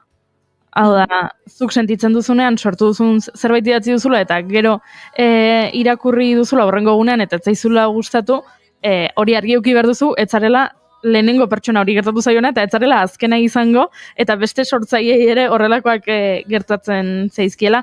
Eta beste sortzaileetaz hitz egiten, badago hemen beste kontzeptu bat aipatu nahi nuena dela, ze ondo inguratuta zaudena Amaia, ze... Ez dakit, Saroa Bikandirekin, Miren Amurizarekin, bueno, sorgin asko dauzkazu inguruan, Amaia. Beitu, posik nau horregaz. Beitu, nik bakarka oso gustora lan egiten dut, baina benetan, osea, dekoaz, emakume batzuk inguruan, kristonak direnak, eta hoize ez, azkenean, betikoa partekatuz, heltzen zara leku batzuetara bestelan zeure kabuz helduko ezinenara, ez? Eta gero, hartu eman horretan zenbat ikasten dugun, nik hasieran Mirenekin hasi nintzenean, ez? Honekin bebai, Miren Amuriza eta biok. Nik Miren Amuriza, dano dakigu, miresten dut, idazle moduan, pertsona moduan, pila bat, ez? Da zure burua ikusten duzu, bueno, eta nik zer raportago aldotzat, Mireni, ez? Baina, bueno, bakoitzak guretik, ez?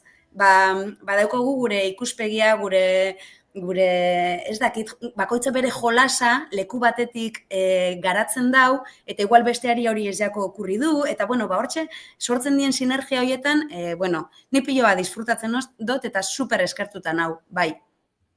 Eta zabalik sorgin gehiago gerturatu dut, nire begira ibiliko naz, ia hor baten batekin beste zeo zer sortzen dan. Bale, orduan, denbora badaukazu, gehiago sortzeko? Bueno, denborarena, hortxe dago, estean. Hori da. Kontu hori izaten da, ideiak asko, horri datzita kuadernotxo batean, gero garatzeko horren beste astirik ez, segunerokoan, irakurle taldeak, ipuin kontaketak, sormen tailerrak, horrek be prestakuntza lana behar da ez? Orduan, eguneroko hortan, oso topera ibiltzen naiz, eta igual ez dotzat emoten idazketari edo ilustrazioari igual gustauko jaten besteko denpora.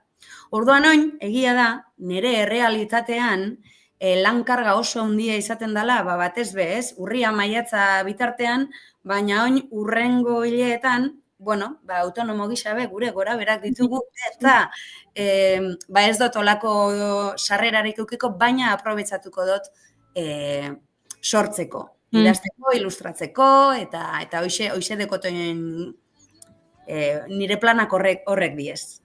Orduan, epe ertainera, espero dezakegu beste albumen bat, adibidez? Beste liburutxoren bat, beste zerbait?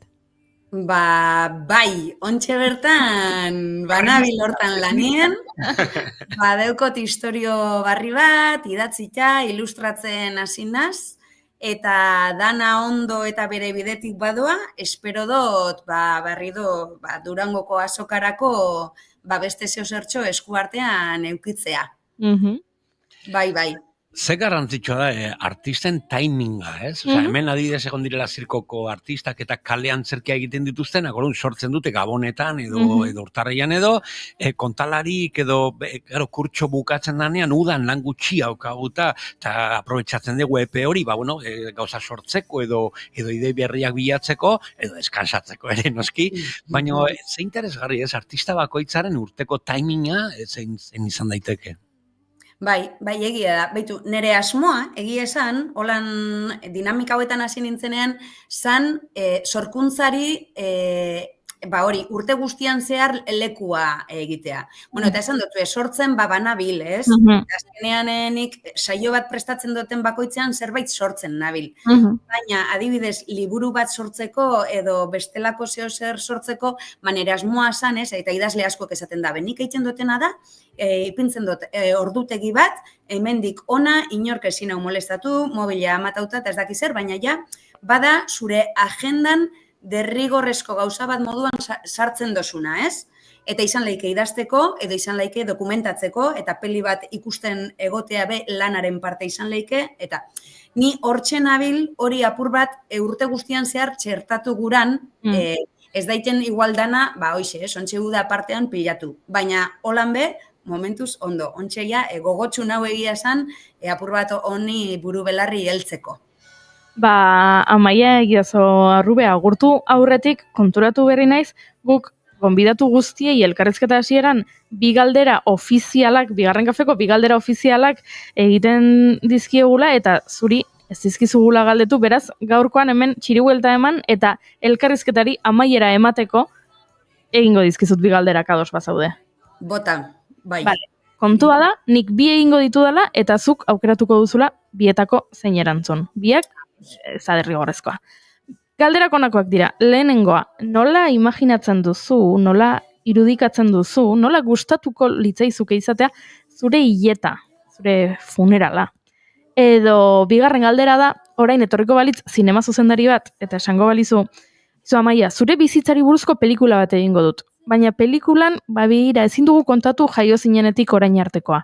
Kontatuko dugu soilik zure bizitzako etapa zehatz bat. Galdera da ea zein etapa aukeratuko zenuken, gero pelikula batean ikusteko. Ados, baitu, etaparen saia egiten jata erantzutea. Ze guztietan ikusten dut, danak deko, zeo zer polita.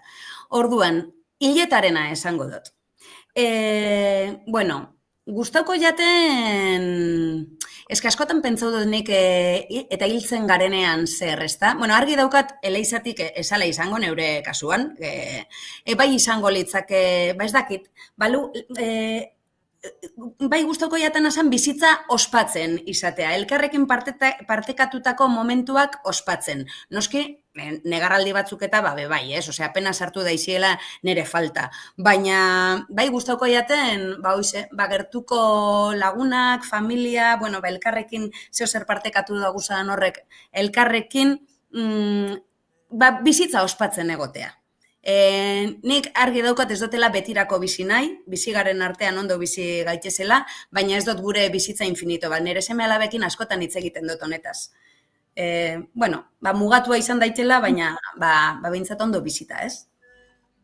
Horrela bai, galdera ofiziala erantzuna, agur esan behar dizugu Amaia, ze aurrera jarraitu behar dugu guk bigarren kafea, baina plazer hutsa izan da zurekin hitz egitea, eta egingo dugu bigarren hitzordu bat.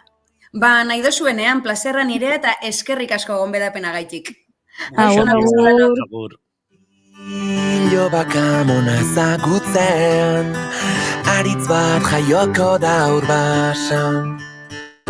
Urtekin ohartuko gara, betirako biziko zela. Lagun ninekin iluna barra, eternala bihurtuko da.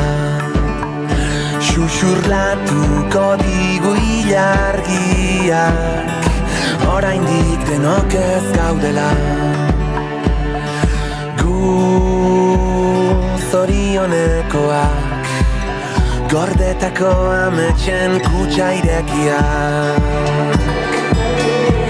Zeinen ederra izango den, eguzkizpiak zure itzala belarretan marrazten, usu bat larrunen, garagardo bat zelura eroritako enomenez, ederra izango den, eguzkiak zure itzala belarretan marrazten, usu bat larrunen, garagardo bat zelura eroritako enomenez.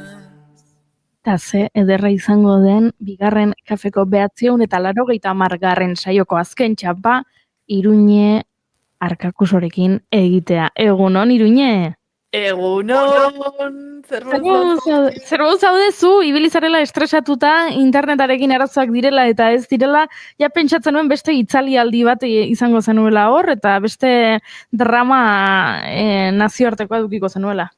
Pues ez dakitze, Montre pasatu den, baina deskonektatzen zitean, konektatzen zitean, deskonektatzen zitean, kablearekin egonda ere, Ez dakigu. Neska.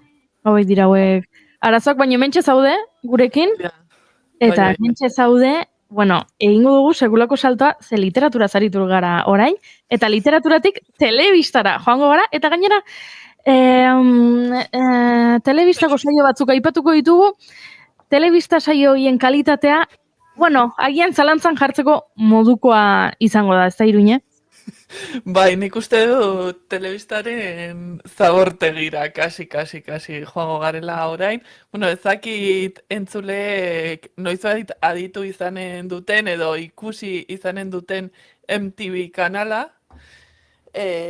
Bueno, duela urte gutxi batzuk, pues, polemika egon zen MTV sariak, MTV Awardsak Bilbon izan zirelako, eta hor kriston kanpaina egin zen horren kontra, itzali MTV Piztu Bilbo, uste dut, edo Piztu Bilbo itzali MTV. Bagoa besti bat, eske gaira horrekoan azaldu zitean, baina, bueno, ez goaz musika lorrean zentratzera, baizik eta esan duzun bezala, goaz. Ba, telebista katean ikusi genezakeen, edukiaz, nola baita esatearren. Zuek ikusia duzue kanal hori, noizbait?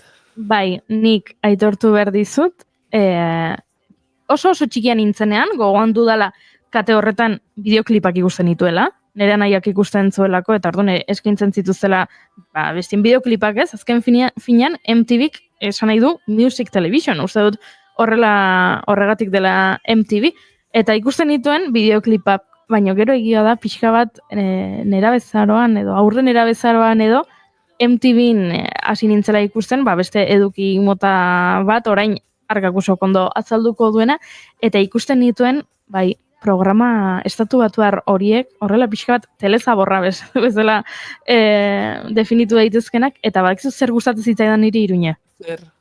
Zegoen gauza bat zela MTV Cribs, hau da, etxeak, eta erakusten zituzten, bueno. Zer nire dukoena, Bueno. Mansioak eta gainera ziren nerabeak erakusten bere etxea. Ni negoen beti itxarotenean noiz iritsiko zen jokuen gelaren edo zinema aretoaren edo garrantzitsuena piztinaren espazioa ez ziren piztina arruntak ziren toboganekin. Hori da, eta beti kontatzen zuten, bai, eske nere lagunak honea etortzen dira jolastera, eta orduan agertzen ziren gurasoak esatera, bai, eske guk nahi genuen, guk etxea eraiki genuenean, edo etxea erosi genuenean, guk gure seme alabak genituen buruan, eta beti nahi genuen gure seme alaben lagunak gure etxera etor zitezen, gure etxea izan zedin epizentroa, eta orduan horregatik eraiki dugu Super Slide 3000 bolatxo parkearekin, eta Star Warseko mozorroak dituen gela bat, eta, gaina ziren gauza, oso bereziak, gerora, nik momentuan ez nuen pentsatzen, baina gerora bai pentsatu izan dudala, etxe horiek saltzeko, gero, ze arazoak, ze etxeak ziren oso bereziak, batean agian, semen erabearen logela zegoen konektatuta sukaldearekin txirrista batekin, eta gerora txirrista jeitik izan zinenean, sukaldean zegoen armario bat zegoena pentsatuta espezifikoki Pringles latak sartzeko. Eta horrelakoak izaten ziren, eta gero esaten nahi, hain pertsonalizatuta daude etxe hauek, gero zegertatzen da etxe hauekin, baina bai, liuratuta geratzen nintzen, eta aitortu behar dizuet, nik txikitan horrelako gozak ikusten nituenean, pentsatzen nuela benetan nire etorkizunean horrelako etxe bat izango nuela. Eta hori da arazoa horrelako programekin. Zenik ikusten nuen hori eta pentsatzen nuen, klaro, nik orain ez daukat horrelako etxe bat, eta ulertzen nuen, ez nintzen triste jartzen horrengatik, baina bai nire buruari, trampak egiten izkiola, nire buruari esaten nien, klaro, eta zuk, goiuri, 20 urte dauzkazunean edukiko duzu horrelako etxe bat. Ez da gertatu, Ez da gertatu. Bai, nire ametxetako etxeak beti izaten zuen piztina txirristekin. Bai, hombre, igerileko bat beharrezkoa beraziki gaur, ez? Aipatu digute gure naiz irratiko lankidek, masa bero bat zetorrela, eta gaur barnealdean ere, 30 graduren bueltan ibiliko garela, beraz, gaur horrelako etxe bat, Arkakuso? Bai, baina, bueno, Mai, nik ez dakit, zuk entzuna zenuen alako programarik edo ikusia? Nik nire garaian MTV ikusten nuen, batez ere bideoklipak eta bueno, azken aldian bakarri zuk aipatu duzuna ez awards eta igual erresumen bat botatzutelako beste kateetan edo bizkaba gainetik. Eta egia da horrelako programata, bueno, igual zapeatzen edo gainetik pasatzen zara, baina nahi ez minutu batzuk hor gelditzen zara eta uste dut beraien kulpa dela nire buruan izatea telebista eta kalitatea oximoron izatea. Hasieran esan duzu telebistako kalitatezko telebista hori eta nire buruan aspalditikan daukat komoke telebista eta kalitatea batez dijoa eta ez da justoa porque badaude produktu onak, baina eragin handia dauka horrelako katek. Bueno, badaude noski ekoizpen oso onak egiten dira, gaur egun gainera telesail asko, pelikulen parean edo egon daitezke, egon dira. Ojo.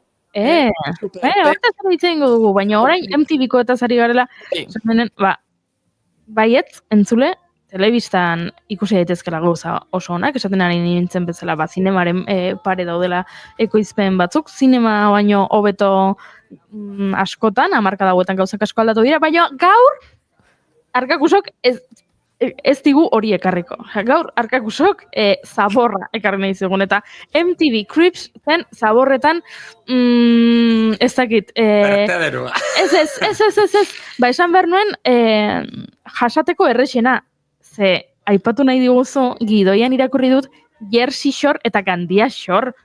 Obviamente, eta Shore guztiak, ze egin zituzten, Jersey Shoreetik abiatuta, Shore guztiak, herrialde askotan, bai. Kontatu zertzen hau, nik ez nuela... Zen, Gran Hermano moduko bat, hartzen zituzten gazte talde bat, eta eramaten etxe batean, eta euren helburua zen egunero festaz ateratzea. Eta jarraitzen zituzten kamerak atzetik. Eta profila kastina, etzen, jende lasaia. Orduan, bazoden polemika asko, eta hortikan ateratzen adibidez Gandia Shoretik Ilenia. Tiki. Hau zen, etxe batean sartzea gazte mozkorrak? Hori da. Eta ikustea zer gertatzen zen, ez? Gutxi gura bera. Hori da.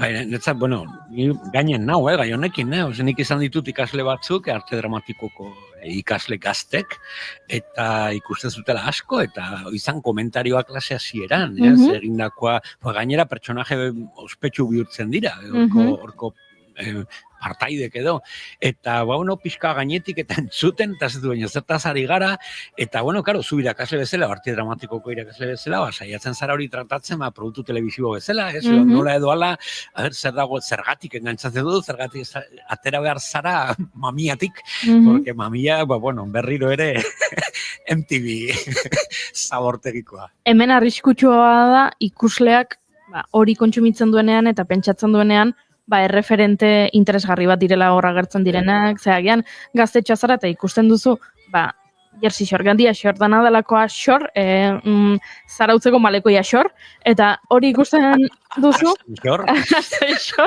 eta esan dezakezu, begira gazteak, ederrak, lanik gabe, ardurarik gabe, etxe batean sartuta elkarrekin, ze ondonik beraiek bezalakoa izan nahi dut, eta hor, arriskutsua izan daiteke, ze gero beraien jarrerak ez dira bat ere, erreferenteak ez behintzat, ze alkoholaren kontsumo guztiz, ez aproposa, esan behar nuen, gero jarrera toksikoak harremanetan baita ere, hori arriskutsua izaten da erreferente bezala, baina batzakon beste programa bat baita ere, eta hemen protagonistak ez zirela bat ere erreferenteak, baina uste dut lortzen zuela telebista saio horrek, hori zure buruan sartza eta uzela, haurdun 16 urterekin.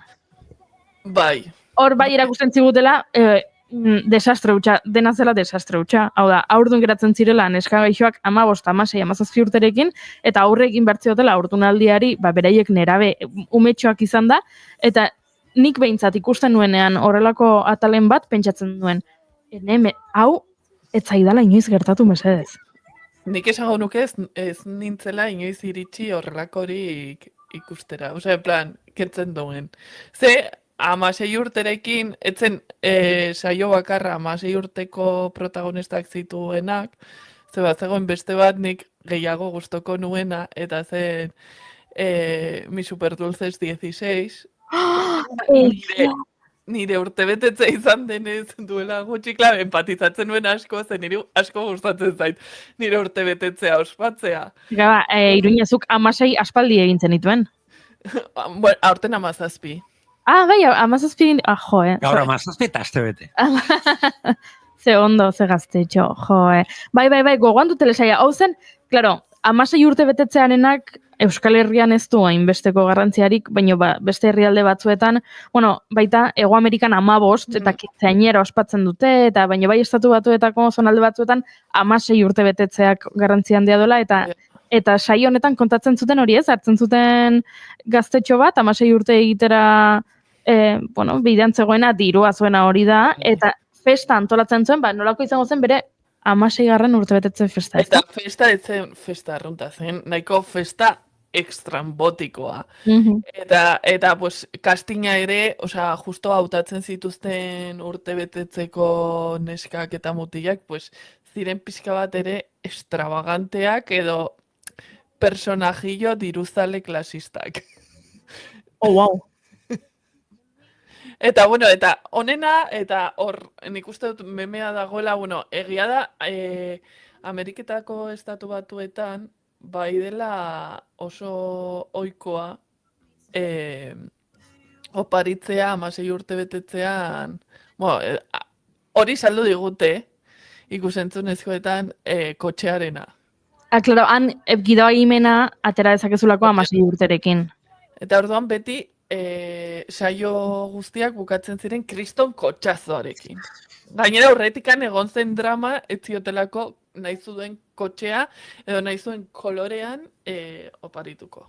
Gero hori jakizu benetan zenbat zen egia eta zenbat gezurra, ez? Agian auto hori alokatu zuten egun horretarako eta grabatzeko saioa, edo agian amak behartzuen auto berri bat eta amak erosten zuen berarentzat eta gero egiten zuten paripea hau da, alabari 16. urtebetetzen oparitutako autoa zela, edo gero horrelako tele-realitate saio hauetan gezurra asko dago. Bai, eta dena oso eraikia. Eta nik esan behar dut, ze agian entzuleren batek esango du, nik ez nuen zaur hori ikusten edo ez nuen MTV ikusten, fijo baietz bakarrik bideoklipengatik eta seguro, eske nork ez du ikusi Jack Kaseko irudirik.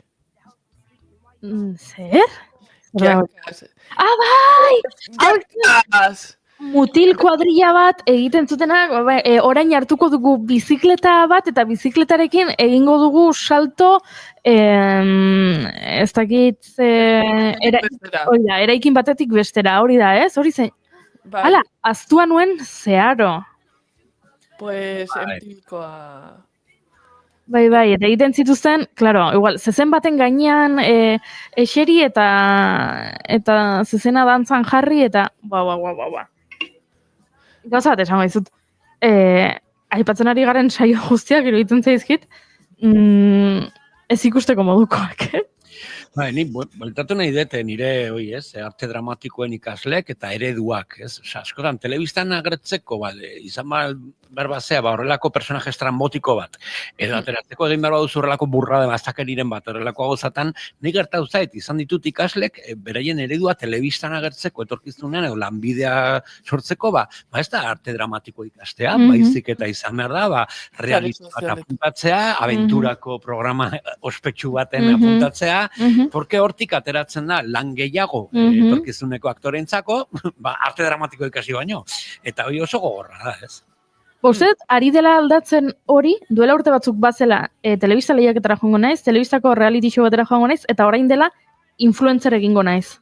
Eta aktore izan nahi dut, baina egingo, youtuberako, bideoak igoko ditut youtubera, eta ea influencer famatu egiten izan, eta hortik bai, ea deitzen nauten telebista saio baterako, edo... Hombre, esaten dute ez, orain castingetan eskatzen dituztela sare sozialetako jarraitzaile kopuruak, que por cierto, hemendikan baldin badago ikusten edo entzuten castingak egiten dituen norbait, ez eskatu followerrak, eskatu interakzio tasa.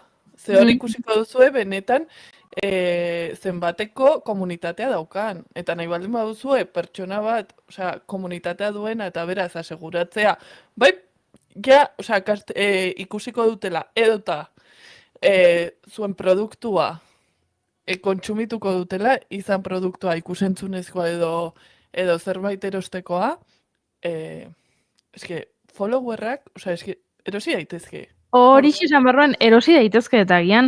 Eta erosten dituzte batzuk. Hori da, eta pixkanetan geratuko naiz. Pixkanaka trampa horiek ezagutzen ari gara, baina agian, bueno, den gure entzule guztiak ez dira sare sozialetan ibiltzen, eta orban agian ez dakite, baina badaude webune batzuk, zeinetan zuk erosi ditzak, venga, 10.000 jarraitzaile, 5.000 jarraitzaile, 1.000 jarraitzaile, eta orduan agian gertatzen dena da, eta gertatzen direla, badaudela Instagram kontuak 10.000 jarraitzailearekin, eta igotzen dute argazki bat beraiena, eta dauzkate, 7 like, eta hor konturatzen zara, ez? Bueno, orduan 10.000 jarraitzaile, ez hainbeste jarraitzaile balin badituzu, gero, hemen hartu emanean ikusi beharko litzaketeke, eta egia da, Iruñek esan duena oraintxe bertan, hemen garrantzitsuena, aztertu nahi baduzu edo lan egin nahi baduzu eduki sortzaileekin, interakzio tasa dela garrantzitsuena, hori egia da. MTV alde batera utzita Iruñe, bihar gehiago arituko gara puripurian tartean telesail eta pelikuletaz, eta bihar hitz egingo dugu desagertuta telesailaz, baina, bueno, zure iritzi ere jakin nahi dut, ikusi duzu? Bai, banago ja 3. ataletik, ze primeranen ikusgai daude, eta pilo bat gustatzen zait, gogorarazten dizkit Europa iparraldeko telesail kutsu, misteriozko kutsu, hori estetikoki, eta gustoko dut, eta horrela euskaraz egoteko aukera, gainera, irakurri dudanaren arabera, Netflix ere tartean dagoenez, egin beharrean bikoizketa grabatu dute euskaraz eta gazteleraz. Orduan, imaginatu zelana aktore bezala, bi testu ikasi behar izan dituzte, bi testu eta momentuan ere txipa aldatu. Hori, Maia, jantzuk jakingo duzu, nola egiten den, hau da, bikoizketan edo zuzenean? Egin dut, zuzenean, osea, grabatu dituzte, euskaraz eta grabatu dute gaztelaniaz. Eta orduan, imaginatu, badago eszena bat, kotxean doaz, etxetik komisaldegira. Eta, nik euskaraz ikusi dut, baina Netflixen ere ikusgai dago gaztelaniaz. Hau, zer egiten dago da? Hori sartzen dira kotxera, egiten dute konbertsazioa euskaraz, eta gero segidan egiten da gaztelaniaz. Momentu berean esango nukela, aurrezteko produkzioa eta kalkulatu zenbat toma bakoitzarena, hori bai pelikula osoan edo telesail osoan zenbat plano eta zenbat momentu dauden un tekstu ez dago. Ez dago, hori egia da. Aprobetxagarria da bientzako. Claro, hori egia da. Merkeago ateatzen da produkzio osoa, baina bai egia da, katore bezala bai, batzutan pizkan aste horrazte. Eta segun ze eszena den, que igual sartu behar duzu asko ez dakit, intentsitatea edo zerbait, ez da erresa. Bai, gainera hori da, emozioak azaleratu behar balin badituzu, eta telesail honetan badaude, ari gara ez dugu esan zeri buruzkoa den telesaila, eta badago hemen entzuleren bat ezagutzen ez duena, baina hemen kontua da, badagoela Jon izeneko gazte bat, baten dena mendira lagunekin, eta egiten dutela, gaua pasatzen dute mendian, baina berak lehenago joan behar du, ze futbol partida bat, ez dakit futbola den, kirol partida bat dauka, eta orduan lehenago alde egin behar dut, besteak lo dauden bitartean. Eta hor, uneren batean desagertu egiten da.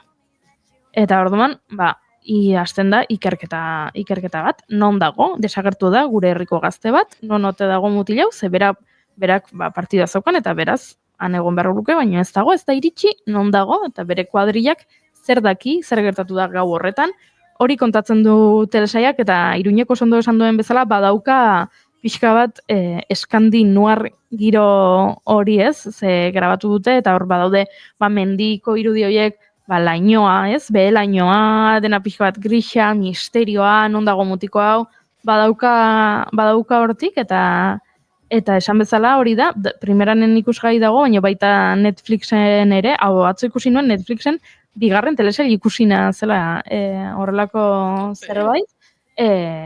Posten gara, aktoreengatik askoz gehiago postuko ginateke, bigarren ikusiena balitz euskarazko bertsioan eta ez gaztelaniazko bertsioan, baina...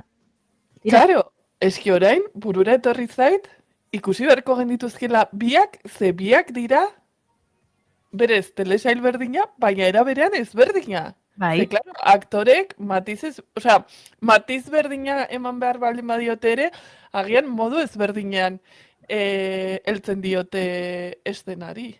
Era bat ados, nahi antzerkian gertatu zait, antzesla batean gaztelaniaz euskeraz, eta konturatzen zara ez dala pertsonaje berdina. Arnasa ez da berdina, kolokazio ez da berdina, gorpuzkera beraz ez da berdina, aditza bukaeran baldin badi joa zure mugimendu, zure apoio, testu hori ez da berdina, eta bai, biak ikusi behar dira ikusteko bere osotasunean aktoren lana. Baita gidoi aldetik ere ez, hemen badaude estena batzuk, zeharo mozkortuta daude, eta hor badago konbertsazio oso informalak beraien artean, eta nik euskaraz ikusi dut, baina gaztelaniaz ere haian interesgarria ikusteko elkarrizketa informal hori nola egin duten gaztelaniaz, eta egia da azkenean, maika aipatzen zuen, emozioak eta daudenean tarteko, oso ezberdina dela, interesgarria da izango da aztertzea, baina nik hemendik deialdia egin nahi dut, oraindik ez baduzu ikusi desagertuta euskarazko bertsioik ikusi zazue lehenengo, gero ja ikusiko duzu gaztelaniazkoa nahi balin baduzu, baina lehenengo euskarazko bertsio ikusi horrela, euskal ekoizpen bat, telesail bat, intriga, misterioa uzartzen dituena, beti eskertzen dugu euskaraz sortzen balin badira gauzak, eraz? Ikusi. Esan daiteke euskarazko bertsioa dela primeranekoa. Iruine, gauza bat esan behar dizut. 1000. saiora bazatoz? Bai! Bale, 1000. saioan ez dakit alarmaren bat jarri edo zer egin zure txiste txarrak mugatzeko. Nireak izango balira bakarrik? Bai, egia da, hemen irratsaioetan txiste txarrasko egiten dira, baina bereziki zureak dira txarrenak. Nik aipatu behar dut, ni natorrenean animatzen zaretela askok, gora etortzen zarete, eta asko posten hau horrek. Nik gora etortzen nahi, zarkakutxorekin egia da. Hori, eta Xabi Tolosa agurtzen danean, baita, eta horrelako, bai. Nik uste txiste txarren katalizadorea dala Irunen. Oize polita, Aizu. Iruine, agur esateko garaia iritsi zaigu, zure urte betetzea joan zen, espero dut ospakizunekin amaitu duzula, ez da? Bueno, noiz bukatzen eta noiz hasten da. Ja, zara urrengo urteko urte betetzea ospatzen? Ez, alderantziz, bukatuko urrengoa ospatzen hasten naizenean. Horren izan barko luke. Claro, kontua da, urrengoa potoloa dela, 18 urte. Orain 17 egin badituzu. Ez, urrengoa da 17 terdi. 17 terdi. Ados. Ez zu esan, non? Hanka bakoitzean. Iruine, agur esango dizut, ze aserretzen hasi naiz, Aserretzen hasi naiz.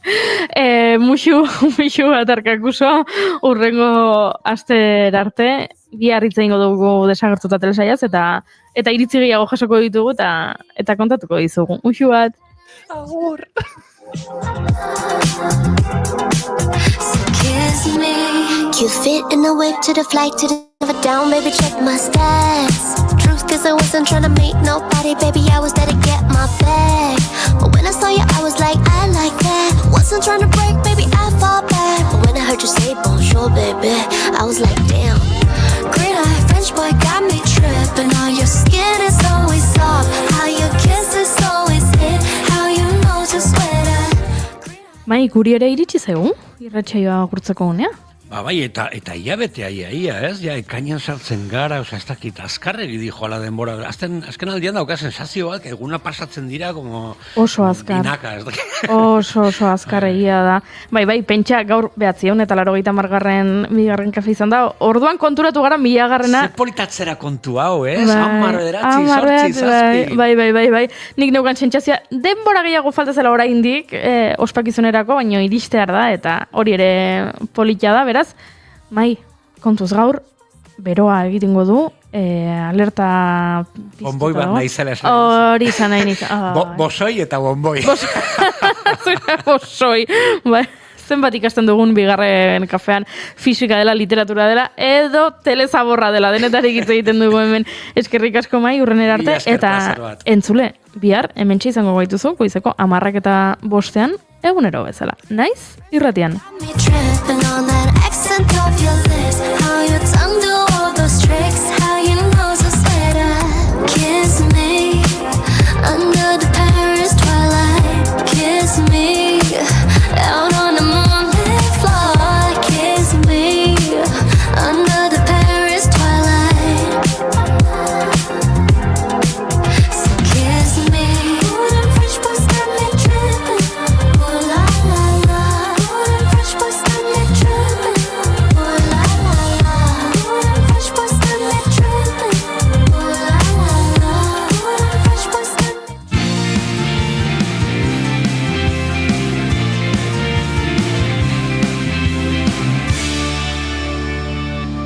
Keep calm and bigarren kafea.